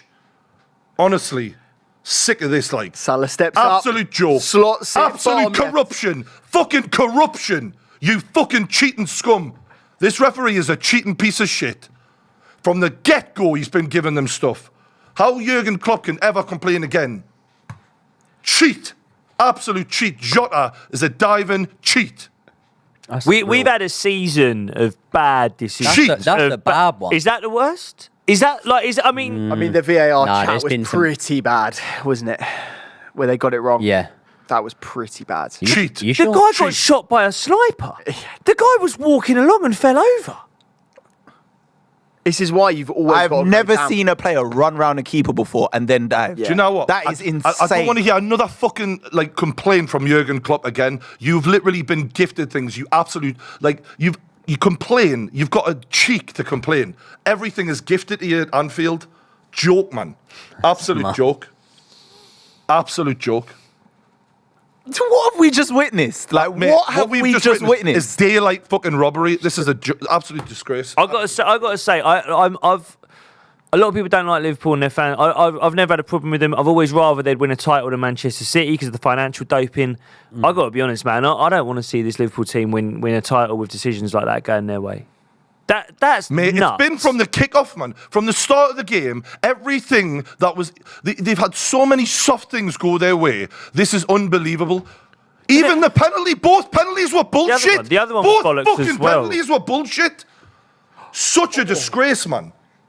2 bullshit penalties. But you know what, we talk about VAR, yeah? What do we want VAR for? When we're talking about like a fingernail like offside decision, I don't want it for that. Mate, I don't want a shit. game stopping. I don't want to not be able to celebrate a goal because someone might have had a fucking hair from their fringe that's gone offside. Like, I don't want that. That's what I did. I didn't even celebrate the goal. What I want VAR for is for when a ref has been tricked. Let's have it right. A ref has been tricked. I want it to be able to pull it back and card the player. But mate, they looked at it. Like VAR slowed it down and looked at Well, that who and said the it was fuck fine. are these VAR Wait, lot? can I say something? Even if they consider the fact that his elbow may have hit the keeper, hit Jota, right? Jota, why wouldn't you rather just put it in an empty net than dive? Mate. Like, what the fuck is that? It's Like, 'cause I don't it- understand. Have you seen that fucking prick? He's actually complaining again. Honestly, Jurgen Klopp, you are a fucking disgrace of a human. An unbelievable manager, but a piece of shit of a human. Look at the state of this absolute wanker. You fucking wanker. Honestly, I'd love to smash that jaw in, you fucking prick. You fucking absolute cock. Misfits in Leeds. Honestly. It's True Geordie versus Jurgen Honestly, Klopp. I saw Jurgen Klopp on the Such a Peloton wanker. advert as well at half time. Mate, he's training. He's training. Yeah. He's heard He's what training. Brian's saying. He's getting fit, man. He's on a Peloton every day. I'd shatter that fucking mouth. I fucking hate the bastard, me, like. Great manager, piece of shit of a human, like. Absolute wank stain. Look at him. How can you moan? Look he's dived Look again. at Jota. Jota, Honestly, you nasty little... He's bought it. He's bought it. Hook, line and sinker, as usual. Look at him. He's a weasel, and he's a proper... Yeah. Oh, mate, he's a rat. He's been to the Absolute Bruno rat. Fernandes school of weaselry, mate. Yeah. Absolutely has. Honestly, what a wanker. I can't believe what I'm witnessing. That's a proper... I've do you know just seen what? 2 penalties given against me club that weren't even penalties. Like, it should be 2-2. But as a neutral, yeah, like bear in mind that the way all this works, the way football works as a business, as an economical thing, like it's entertainment. As a neutral, we've just lost what was a really entertaining end to a game. Yep. That's what the broadcasters, you spend all the money, that's where the money comes from. They should be looking at this and going, fuck this, because people are tuning off now. You know that if you're Sky, you know that everyone's just going, oh, well, it's over now. Because of some fucking idiot referee in a VAR room who hasn't spotted a player just throw himself on the floor. Kicking off here. Longstaff and Van Dijk. At least Longstaff actually showing that he gives a fuck. Shambles of a performance at times today, like.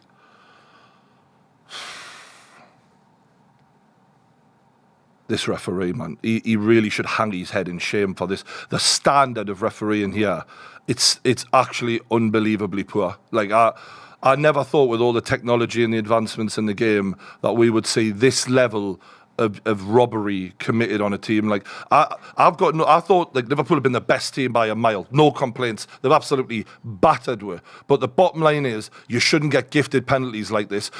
One penalty was highly debatable. One was an absolute fucking stonewall cheating robbery. Mm-hmm. This is a disgrace. I have to say, Anthony Taylor has form of very bad decisions in the last 12 months. He's a fucking let alone joke. every other He's a decision. joke. But you know what, It's Josh? hard- You should not it's be able hard to keep back your him. job being this bad. And he got demoted and sent down to the Championship, came back and is now refereeing big games like this. But it's not just It's him. hard. It's What not about just the guys him. in the Exactly, Yeah, exactly. true, Mate, you've true. got to be fair. Like, there are times when the game is quick. This game has been fucking fast. As we spoke about earlier, it's been stretched. It's gone end to end. Sometimes as a ref, fair enough, you can't keep up. Maybe you didn't see that, whatever. You've got a VAR room for a reason. Who the fuck are these VAR officials? Can I just say something as well, right? I'm seeing people say online, right? Oh yeah, but his elbow touched him, so there's contact, so it's a penalty. Oh, fuck off, man. He Honestly, took 3 steps after he got God. touched and then Literally. collapsed. Mate. He could have stayed on his feet. Mate, Like, what are we Ian doing Wright here? just tweeted out he'd rather go down than score. Like, embarrassing. That's like, crazy. 100%. I've never seen anything even like that. Liverpool fans should be questioning the mentality of that little rodent who'd rather throw himself to the floor Oh, they're not like a gonna. They just want the bitch, point. like a little bitch. Honestly, embarrassing, man. You can't even look at yourself in the mirror after that, you fucking woman. Get up, man. They're not going to question it though. They're just going to talk about, their disallowed goal at Spurs and be like, oh well, it swings Even in roundabouts. I would have a problem if a Newcastle player did that. I'd have a massive problem with that. Like, you should bang that in the back of the net. Stop fucking cheating. Tell you the what, ball- Could be looking at Liverpool's this, year, though. looking at Could be this Liverpool's Liverpool year. side today, man. What? Chelsea go to Anfield in a couple of weeks, and we're awful, but I ain't that scared of it. Like, I mean, notoriously, we always get a draw against Liverpool. Will so- Salah not be there? He won't be there, will he? No. That's a... Yeah. Bro, I look at this game and I when think you wanna go there. if Salah wasn't there, if Salah didn't play today, would have been a fucking different story for me. He's been unplayable. If He's been Anthony amazing. Taylor weren't there and someone Mate. else was, it could be a different Yeah, story, it's a mate. different referee. Regardless of Fuck Salah. me. If I'm a Liverpool fan though, I am quite concerned about the next 5 weeks. I'm definitely concerned about next season because I look at that front line. We spoke about how profligate Nunez has been in this game, mate. I mean, like, the best thing he's done is turn down an opportunity to shoot to give it to someone else. Like, Jota's come on and done that.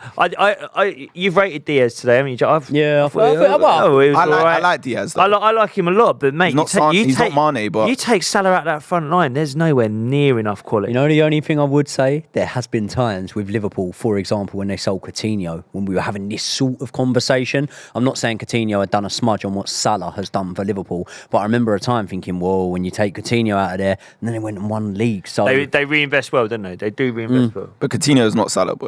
He's not. No, nowhere near. But at the time, he was not Important as to them. influential for them over a long span. But in the season just before he left, he was very important. Yeah, he was. I can't wait for him to leave and go south. He just go, man. Yeah. 150 mil, Do you go. think it happens in this summer? Do you think it? Well, it has to. He's 32. What is he? How old is he now? He's old now. Well, you can't say you're like a woman. Fuck off, man. I'll say what I want, you daft prick. You've I'm got Salah, I'm going you've now. got to cash in at some point on Salah. Not just that, from Salah's perspective, if you're like 32, 33 and they're offering you $1 million a week, Yeah. Yeah, you want to but start getting it now, gave mate. you an extra year. Everyone needs I'm to out. cash in. And I'll tell you what, if Liverpool do win the league this season, he's mental to stay after that. I love Won that. a league title. Here we go. He's gone crazy. He's gone crazy. Salah's unreal, man. He's gone crazy. I can't help it. Fuck man. it He's up, fucking unreal. Joe. Salah's thinking you should have passed that to me there. How many goals is Salah on now? I don't want him to get golden boot. Oh. He's got to be on 12, 13, 12? 12 before today, I think. Okay, 13. So he's on 14. 14. So he's with Haaland. He's with Haaland now, isn't he? That pass there from Gravenberch, by the way, I really like that player. Salah's getting his goals because he knows he's going away for a while, so he needs to, you know what I mean, make sure he's still in the mix. What, like, he sounds like he's off to prison. You know what I mean? Yeah. He's got to set the family up for when he's gone. Yeah. Yeah. He's got a 14. He's going to be away for a few weeks, few games. No, like the quality of Salah, I haven't got a problem with that. It's just to lose in a way where the referee is blatantly playing a massive role in this is outrageous. Destroyed the game. Mate, He's it's fucking destroyed outrageous. the game. At 3-2, it was set to be was an a game. interesting It end, was a didn't it? game. Yeah. Like the first penalty was so debatable, right? In my opinion, that wasn't a penalty, but all right, maybe you can say, all right, I think it's a soft one, soft as fuck even, but it was given. The second penalty is absolute outright cheating, and he took 3 steps after he was even, after there was contact. Contact doesn't automatically mean it's a direct penalty. You've got to have enough contact to result in stopping the lad from being able to finish the move off, and he clearly didn't feel confident in that scenario, and he opted to go down 3 steps later. That's cheating. The fact that VAR aren't even able to call that out and see that gives me no hope. Like, these lads have run their socks off for what's going to be 97 minutes at the end of this game. For what? If you can't even rely on the most basic decisions. You talk about clear and obvious. That is staggering that we're sitting there saying that is a Mate, right the only decision that needs to be made there is what you do with the guy who dived. Yeah. Like a yellow, but seriously, like it should be about how hard you go on the guy who dived, whether you give him a yellow or not. To even consider keeping that goal, it just makes you think like they need to just strip it down and start again. Yeah, like absolutely do. Just get rid of all of it. I understand that Liverpool fans may be skewed in their thinking because it's gone for them. You have to watch it again, mate. Like, there's no way that is a penalty. It was so outrageous. And I've got to say, from the get-go, everything that could have gone Liverpool's way has. And you see, there should be an allowance, a time limit for how often Jurgen Klopp can talk to these referees. He's been on to them like an old wife on the phone. Do you know what I mean? He's been there. Every time the fucking camera goes on Klopp, he's talking to the referee. That can't be it's surely influencing decisions here. It's outrageous how often he's talking to them, man. And how is there only 7 minutes? What? Like, my How many VAR things absolute have popped joke, up? man. Absolute joke. And look, beaten by the better team, not complaining. Salah's been absolutely outrageous, but ultimately, we shouldn't be beaten by a cheating referee. We should not be losing like that. But if there are Liverpool fans watching this going, you shouldn't be having a go at him like that, you should blah, blah, blah. So you got done by this. You got against Spurs. They got done by this same VAR establishment, man. Like, you just got to rip it down and start again. It's ruining the game for fans, ruining the game for neutrals, and it's not competitive. It's just not competitive. When a guy can throw himself on the floor, he's walking and then just throws himself on the floor. This isn't a competitive sport. He's ran round people and then dived. I've never seen anything like it. I've never seen that before. It's wild. And the fact that they are so dumb and incapable of saying that gives me zero hope, zero confidence. Like, games at Anfield are hard enough without Jota being a cheating little rodent and getting away with it. I'm telling you, they're gonna say, because there was the slightest touch of his elbow on the back of his boot. It's not big enough to once bring he him got down. It past wasn't. him. He took 3 steps afterwards. That was nowhere near enough to bring him down. He proved that with 3 steps afterwards. It's a joke, man. Joke. Do you know what? It's one of those where there have been talks about how they reformed the VAR thing, and the suggestion that's made sometimes is get ex-pros in there, get ex-footballers in there. Half the time, I don't think they should be trusted with it, because I listen to some of them do punditry, and I don't think they should be trusted with a pair of scissors. But when you're watching that... Name names. but when you're watching that, it's like an ex-pro knows if you're running and then you throw yourself on the floor, cool. that has nothing to do with whether an elbow brushed your thigh 2 seconds ago. It's just embarrassing, mate. You don't even need to be an ex-pro, though. Like, just anyone that's played football. Listen, I was rubbish at football, but if I round a goalkeeper, I'll probably end up Fernando Torres in it against Man United. But I will shoot. I'm not going down. You know what I mean? It's like... Just anyone with eyes. Yeah. It was a delayed reaction. It's like there was a fucking lag on Sky Sports. I don't know what was going on there. You said it best. It's like he got sniped. Yeah. So let's talk about Liverpool then, lads. Obviously, they're in the driver's seat now, 3 points clear at the top of the league. Favourites for the title? No. I've got to be honest with you, bro. I got more questions than I did at the start of the game. If I'm really honest with you, I thought a Newcastle team who, you said it yourself, exhausted, lacking quality, got through them so many times. I think if Gordon's got more composure, I think if Almiron's got more composure, you punish them.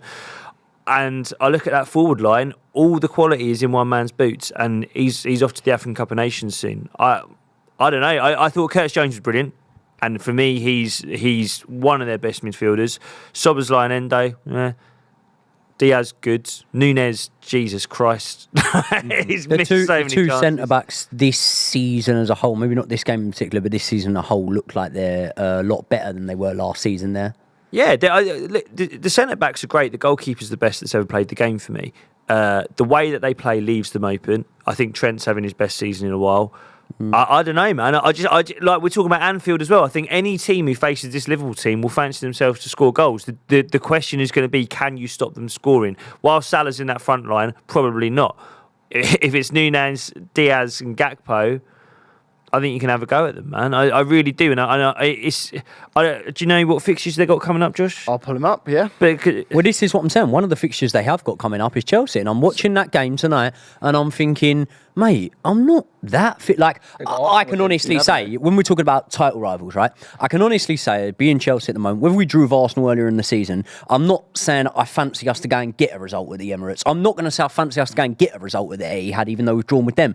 But with Liverpool, I look at that and I'm like, do you know what? I think we can do it, I do think we can go there and get a result. So that's pretty much what that game's taught us, is, they've come over the line in this one. They've done well, and they're going to be up there or thereabouts. But they're there to be got at. The thing with this Premier League season is everyone's there to be got at. Absolutely. They're overly reliant on Salah. That's what I've took from this. Like, he was involved in absolutely everything today, Salah. Yeah. Like, he was head and shoulders above everyone on the pitch, and he's going away. And to me, it just confirms that City are going to win this title. The only reason I feel sorry for Dan Burn here, by the way, because he was on skates all of today. He got absolutely ripped to shreds by Salah. But before a ball was kicked, come on, we weren't sat here thinking, well, we're all right. We don't need to worry about Salah because Dan Burn's there. He was always good at it. And it just played out in the most enhanced fashion it could have, in terms of I don't think Botman was great. I don't think Botman was great, Brian. I think there was a lot of times your defensive line, he was too far forward, and I also, he's definitely injured, in my opinion. I think he. But when we were talking about the injury thing earlier, when we were talking about who's been lucky with injuries, who hasn't. There's a lot of players in this league who are playing with injuries. I'm watching Ben White week in, week out for Arsenal. He's a mess. He's not fit. There are loads of players who aren't fit. I think we were a bit hard on. I agree with you, Joe. I think we were hard on Dan Burn. We were saying spot the dope, mate.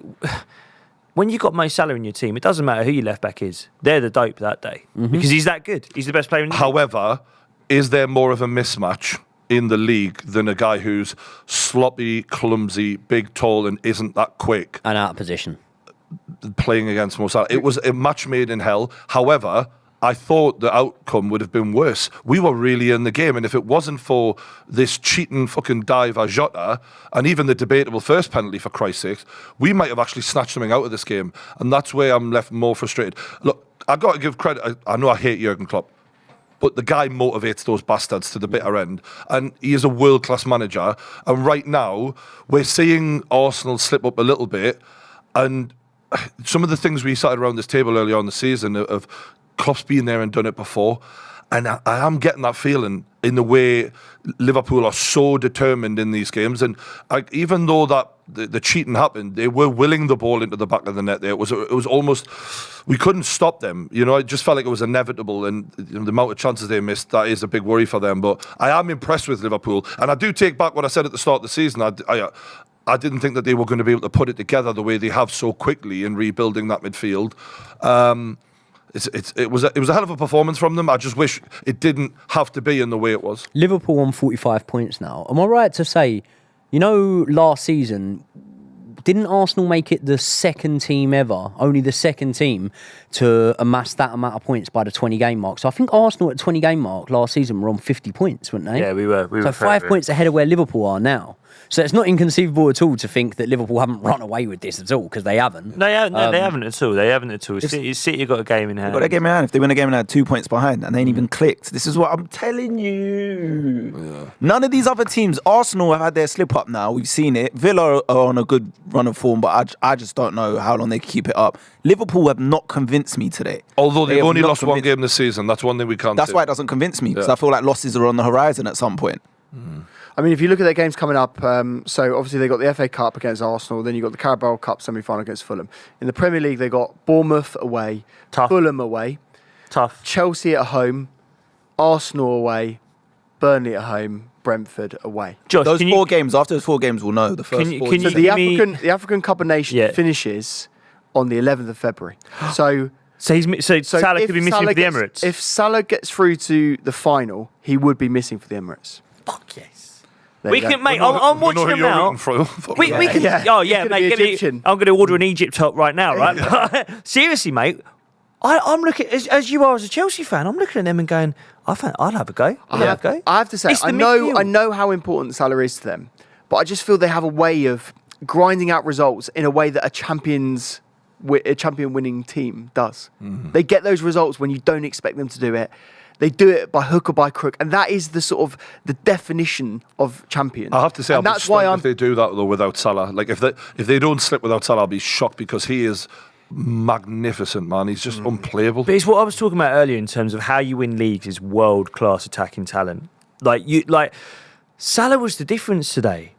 Nunez saw chance after chance go missing. Like Diaz on the other side was decent, but we kept saying it. Every attack was coming down that side. It's what I was saying earlier, that if Arsenal are really serious about like sitting at the top of this league and competing, you do have to look at Mbappe level talent, because Liverpool have got it, City have got it, and as Newcastle, if you boys want to be competing for this title soon, that's where you got to go. We're miles off because of the FFP, unfortunately. But that gets, there are ways around that. You sell players. You mentioned earlier they can't sell players. The value there is I'm not talking about January. I'm not talking about January. I'm talking about long term. I'm talking about over the next 1, 2, 3 years. When we're talking about clubs like Arsenal, like Newcastle, like Chelsea, for instance, and you're looking at how do you catch these super teams, these Liverpools and Cities, I think you're 100% right, Josh. It's the ability to grind out games. Who does that? World-class attacking talent. Like we've sat here and purred about Van Dijk today. He didn't win him that game. I've sat there and watched Saliba all season for Arsenal. I've got to be honest with you, I think Saliba's on the same level as Van Dijk. Do you know what I would say?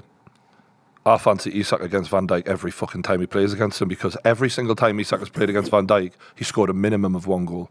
Even he always scores against him. I think if we'd have had more help for Isak today, we would have seen the true level that he's on, because he looked sharp. Yeah. I have to say, guys, look, to give Liverpool their credit, they're up at the top of the league for a reason. They've only lost once in very tough circumstances. They've got 6 draws against 6 of the better teams. They drew against Luton. That's probably the only one where you're sort of questioning them. The other teams were very, very good teams. What's the tough circumstances? Yeah, I was waiting for that. What are the tough circumstances? But as in, that was a They've game had that could have gone any either way. injuries. No, as in that particular game. But the point is like, decision. City are dropping points stupidly against like Palace, for example. Like Arsenal have been dropping points a lot. Like, to be fair to Liverpool, mentally they're looking so strong, and I've got to put that down to Klopp. Like, there's a reason I hate him. It's because he's fucking good. Do you know what I mean? Like, he's annoying with it, but he is good. Like, let's see what happens when they get a few injuries. We'll have that discussion then, because they've had all their main players this season. They've had Robertson injured. They've got a lot of injuries at centre back. Matip's been injured. Potentially played his last game for Liverpool. Like they've had a couple of injuries. McAllister didn't play today. I mean, for me, that's the other. You've got to try and be fair. Yeah, and they do play in a swamp as well. That's hard every week, right? But you know what? As for Newcastle lads, I must admit, I can't remember like how many games it is now, but we are losing. Got 1 win in 8 games. Yeah. And all of the rest were losses, by the way, I think, pretty much. Yeah. Right, tough question. Tough question then. At what point do you look at the manager? I don't look at him now. I think he's grafted his absolute balls off with these lads today. I just think the circumstances are so clear. Like, anyone watching it can understand it. Like, it's been a lot of times on my own team when I'm like, what's going on here? Like, why is it like this? But with Newcastle, you don't feel like that.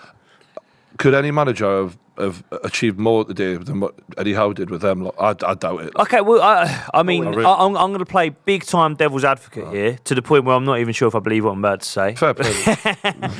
I think Erik ten Hag, a manager that we've all criticised heavily over the last couple of hours, came to that stadium with a worse 11 players than you turned up with today and got a point. Now, I know what you're going to say, which is you don't want to see your team do what Ten Hag did. I just don't even agree with that. I think they've got so much more of a squad than we have. The 11 on the day. I'm saying the 11 on the day. The freshness of those legs can be more resolute than what we can because they're able to rotate. And also, like, I don't know. I think it's a fair point, but overall, I think if you gave Ten Hag all that money at Newcastle, he would not have bought as well as Eddie Howe. He would not have achieved what Eddie Howe has achieved. So we wouldn't have seen even the ability to have a goal like we did. I completely agree with you, mate. And over the course of a season, if I was to pick a manager for my club, it would be Howe rather than Ten Hag. I do think what it raises questions about in terms of what Eddie Howe is doing when you've got a depleted squad who are knackered. You went toe-to-toe with him today. And also, if it wasn't for two really bad penalty decisions, in my opinion, we get a draw there. And we get a draw in a far more heroic way than being cowards like Ten Hag. Devil's advocate again, if Núñez can finish a chance, it could be 5. But it could have happened against Man United. Yeah, well. True. I guess what I'm trying to say, the point I'm trying to get at, I completely agree with you. Over the course of a campaign, if you want someone to build a squad, you want Eddie Howe. If you want good football, you want Eddie Howe over Ten Hag. I guess that's one result. But the reason I make the Ten Hag comparison with what they did is looking at Newcastle for the next few games and maybe for the rest of this season, I don't know if you've got the legs to do what Howe's asking those players to do. And I think he might have to change his style. We spoke about this when you were playing in Europe in the Champions League. He doesn't want to bunker down. He doesn't want to. Well, no, I think we did that. We did that in the Champions League twice. Spring and you go. We did that against PSG away, and we should have had a win, if you remember, but we were robbed from what? A penalty. Ironically, Mbappe gifted a penalty. More fucking corruption, how to put it with. AC Milan, we got a draw against them away. We absolutely... But should he do it more often, is what I'm saying? Does he need to start looking at what this squad has got, the legs they've got, the energy they've got left in the tank, and go, we want to play this way. We want to go back and forth with a team like Liverpool. We don't have the gas in the tank. We need to be a bit more conservative and start, like we just said about that run of results. But I think if you would look at the way the game was scripted out and the way it played out, aside from the way we came out in the second half, towards the end of the first half, the game was turning and we were coming into it a bit more. The second half, we let it sit, but we immediately got back in the game. And then all of a sudden, it became a punch-up. And ironically, I felt at the time like, you know what, we're not really looking like we're getting outboxed here. We're actually starting to compete more. We're actually growing into the game more towards the end of the game. And for me, the penalty decision was a huge blow to that. Like, I felt like it was a fair 60-40 of them. Like, we were having a pop at it, and then that killed us. So I think Eddie handled the game quite well, management style, but we can't compete with them in an energy level and a skill level. But we definitely need to manage games better overall, though. Like, if I'm Eddie Howe, I go, we need better passers, but people who can control the game. If I look at what Arsenal have achieved this season, although they've had a few mistakes, they've been controlling the games far better. Yeah. Whereas we've got Sean Longstaff in who can't keep the ball well. We've got Almiron who can't keep the ball well. Dan Burn can't keep the ball well. These are players who debatably are lucky to be in the Premier League. So I just think our building processes, like Eddie Howe did not inherit a top 6 side like Erik ten Hag did. He inherited a 19th place side, and it's fucking clear as day. At half time, do you go and you have a question to Eddie Howe and say, should you have set up the team in a little bit more defensive? Should you have gone a little bit more low block? Because when I watch Newcastle, I think that was the line though. It wasn't that we weren't defensive. It was the terrible line where Dan Burn for a left back was in right back position, and there was so much space. As a manager, you can only do so much, and sometimes individual errors fuck you. And I think that's what happened. We're talking like Newcastle went blow for blow with them. Like, they were fairly defensive by Newcastle standards. It wasn't like Newcastle were playing like Spurs when they were down to 9 men or whatever. Newcastle in there, it was open. It was an open towards game. The end of the second half, Newcastle were going for it in their moments when they got their chances, sort of thing. And then obviously they'd palm them forward. But it weren't like they were playing a high line and sat on the halfway line for the whole thing and just getting ripped at every opportunity. I do think Newcastle were fairly resolute. It's just in the way they did it. Look at the substitutions as well, man. They've got game changers, and that's another thing when we were making the Man United comparison. I looked at the substitutes that Man United had that day. They had some good players on the bench. They brought Marcus Rashford on off the bench. You know, they already had Dwellers on the pitch. You were having to bring Almiron, Lewis Hall, who never gets a game for love nor money for you guys.